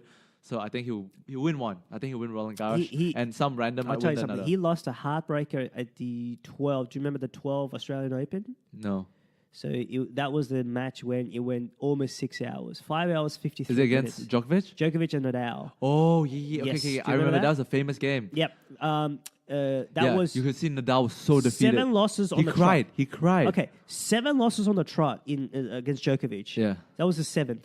It was a, what was it, 15-30, I think. He had a breakup, I think. 15-30, he had a down-the-line backhand, and he hits it into the net, dumps it into the net. Yeah. Could have been 15-40, 2 break points. If he wins, he probably wins the match, but he Yeah. loses and it gets broken back. Yeah. And loses the match, I think, 9-7 And in that the was end. when Djokovic was on his streak, right? Like, Yeah, well, he At the start won of the streak. 3 in a row there. So he won. he was at an all-time high. Yeah, okay? all time high, and that was that was the ending of the streak, kinda, right? So, well, he had his streak in 11, but Yeah, from 11, that was about the end of the streak. so from 11 Australian to 12 Australian, Djokovic won 4 out of 5. The only Yeah. one he did was the French. But since that time, since the heartbreaker, Nadal won the next 3 slams between their meetings, and he beat Djokovic both in the French and also at the US Open, so on 2 different surfaces, twice on the French. And so Nadal has a knack of coming back from heartbreaking defeats. I know you. So I just would, even though I know Djokovic is a better physical player, I just wouldn't put it. I'm just telling you, I wouldn't be surprised. The Australian Open, he goes all out and he takes out Djokovic. It's unlikely, I know, because Djokovic is the much better hardcore player. But you just don't count out Nadal. That's all. Just like you don't count out Brady because Is that all you want to say to it's the your boy equivalent of Nadal? Brady is Nadal and Rodgers is Djokovic. Although it's a team it's a bit game. more different. Yeah, that's a bit more different. Because Brady is more accomplished, I agree. Although Nadal is slightly Nadal more is very accomplished. accomplished. Yeah, but Rodgers great, is not. Rodgers is not as accomplished. No, as the way I look at it is Djokovic. just I think stylistically, I think Djokovic is just made to beat Nadal, especially with his knees. Okay, I keep talking about his knees. I just keep having that caveat on him because of his knees. Fine, I'll give you that. Um, I'll give you that Nadal's more likely to injure himself. But it's he injured himself in 2 slams. Okay, he made the quarters in both. Yeah, he okay, made the semis. But in the 2 slams that he did compete, 1 he won, and 2 he almost won. He had 5 pretty much match points. So you can say all these injuries, but you could still say he gets defaulted in 1 or both slams. But if he's able to win 2 of the 4. Yeah, no, he's that'd still be up there. phenomenal. Yeah. Right, but it nearly happened this year. I'm not. Yeah, I know because they didn't. But it's another year. It's extra mileage on his body now. Not extra. Sorry, it's more mileage on his body now. Okay, fine. I'll give you that. Djokovic is only 1 year older than Nadal. Now I know Nadal's body is but Nadal's body is way more broken. That's okay, fine. But it didn't Okay, look. It didn't look that broken at the French. Let's not it get didn't there. look that broken at Wimbledon. Okay. I'll just say this, man. After that French Open, like it was like bound. You know, it was like hitting somewhere. You know, it was hitting to an upcoming injury. Okay. How so? Okay, the Wimbledon one, he didn't play any tournaments except Wimbledon, right? That was a good enough rest. Yep. Then he played that US Open and boom, his knees gave. But it wasn't It wasn't because of overplaying. It was just a freak. No, I get. It's his style. He got taken by Hashanov in the 3rd round. It was like a 5-hour match. Yeah. The next guy was some Georgian guy who's up and riser. He was taken to another 4 hours. Dominic Thiem in the quarters. 7-6 in the 5th. It was 5 hours. It was one of the greatest matches I've ever seen. Certainly the greatest 5th set. So part of it is him. Part of it is the draw. You get a bit of luck here or there. Or maybe he wasn't like he should be putting these. Maybe he should be putting these players. That's true. But that's why I would say Hashanov is a rising star. Third round. Let's just. It just okay. What if he doesn't pop up if he doesn't pop up at all next year? I'm just gonna be like, yo, you're just saying that because he took Nadal to. No, I know, 4 but sets. I'm saying part of it is his responsibility to kill these opponents, but part of it is the draw. You get tough players. Team played out of his world. All these players play out of his world. Let's give the women some love. All right. Are we talking about the tennis or just sports? Tennis. Okay. Women in general, they need love. All right. Well, they're just not in as many of these professional sports at the highest level, right? This is a topic that we don't want to get into. I respect women. All right. I respect all people. I'll speak for Justin. This is where Deadbeat Justin would come in. Everyone here speaks for themselves. And all right, let's talk about Serena. Do you think she'll come back and like do a how many Grand Slams do you think she'll win next year as a mom? Because I don't think she's won any ever since she gave birth. Yeah, she hasn't won any. Well, yeah, she's won one with a kid in her, the Australian Open. Right. Yes. But, although you could be technical and you can say it's only a fetus or an embryo. Yeah, I mean that's the way I would go with it. I mean 8 weeks. I wouldn't say she had a kid in her, but okay, whatever. Yeah. Okay. Yeah. So okay. wait, are you pro-choice? Okay. No, it's just. 8 weeks in? Is that a kid? No, it's an embryo. Not. Okay, whatever. Fetus. I don't even know. Okay, the whatever. Term. Yeah. Do you think she's gonna win a slam again? I would say so. I mean, she's by far the best. Well, I wouldn't say. I mean, she's still. But women tennis is great to watch because the competitive balance is. Have you much better than seen some of the tournament results? If you see, what was it, China Open? Yep. Every top 10 seed was out by the quarterfinals. At I'm Wimbledon, not surprised. All the top 10 seeds were out. It's a common occurring thing. There's no one who is any good who other dominates, than Serena. Yeah. So of course, I mean... Why is that? Why is it because of the competitive equality? It's more competitively balanced? Part of it is, I think, there isn't a sort of transcendent star other than Serena. Yeah. You know, Sharapova is not, I mean... she's I mean, I'm not and trying we have to look at the results. She's just a pretty face. Yeah, or she did win 5, but we have to look at... She's won 5. She's won a career slam, but we have to look... We have to look back with all her results with a lot of skepticism because she took meldonium.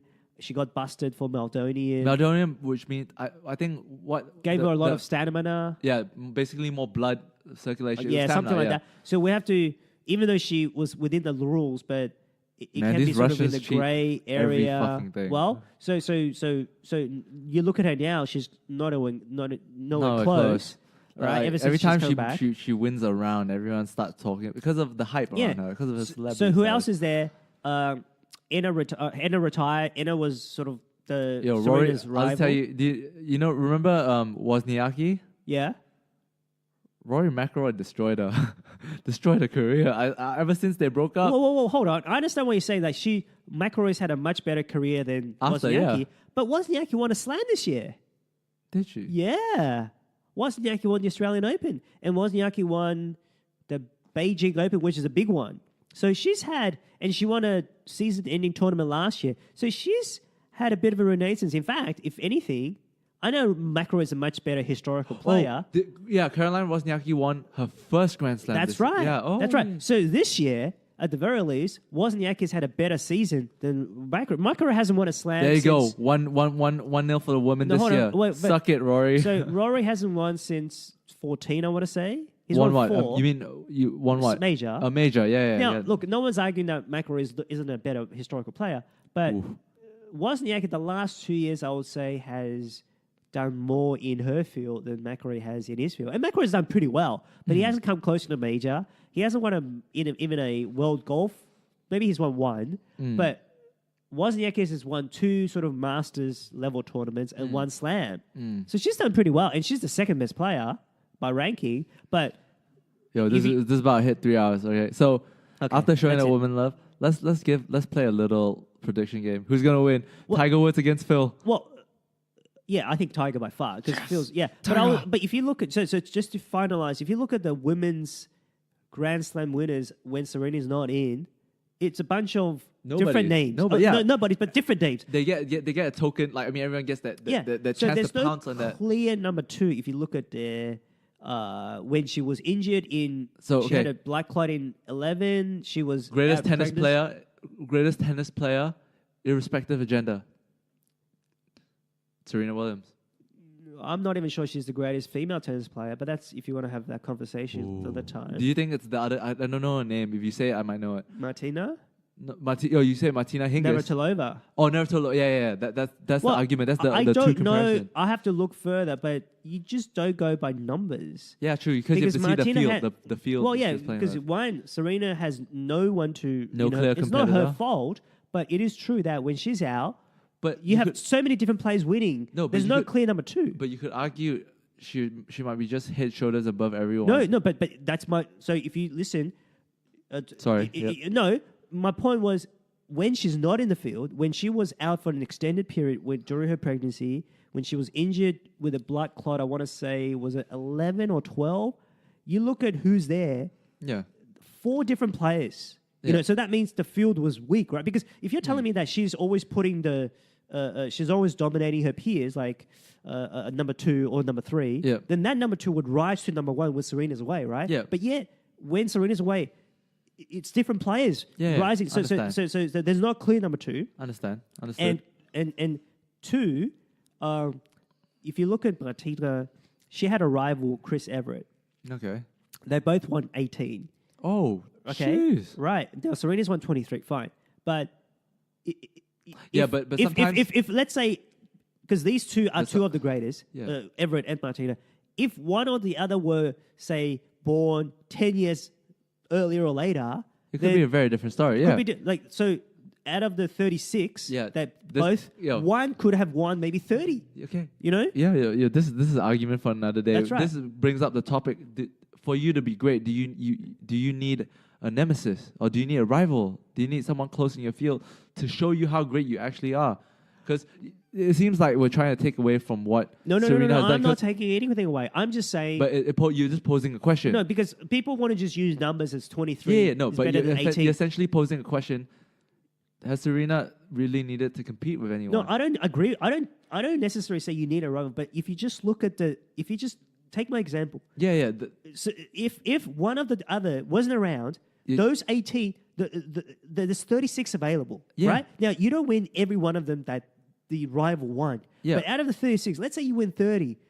Does Serena's 23 beat whoever is 30? I understand. That's what I mean. So you don't need to be... you don't need rival, but you need to take into account what the rival was able to do. But the rivals do help you. It helps your case. I think it helps them become better. Yeah, just exactly. Like that's what I'm trying to say. Federer but I don't think I don't take anything away from Serena, what Serena's able to do. But so I'm not pulling Serena down so much as I want to prop Navratilova and Everett both up because they only got 18. Yeah. But those 18 could have been 30, could have been if they were in 25. different timelines, If one of the other wasn't around, that's all. All right, let's end it. We showed enough love for the women out there. Let's send some blessings to Justin, hoping he puts out his fires, faces demons, and so on. Okay. And I think he can't handle the heat of this room. He needs some preparation. Yo, he's calling you out, man. Let's call you out. Rah. All right. Let's did this. Thanks guys for listening. All right, good night. Bye.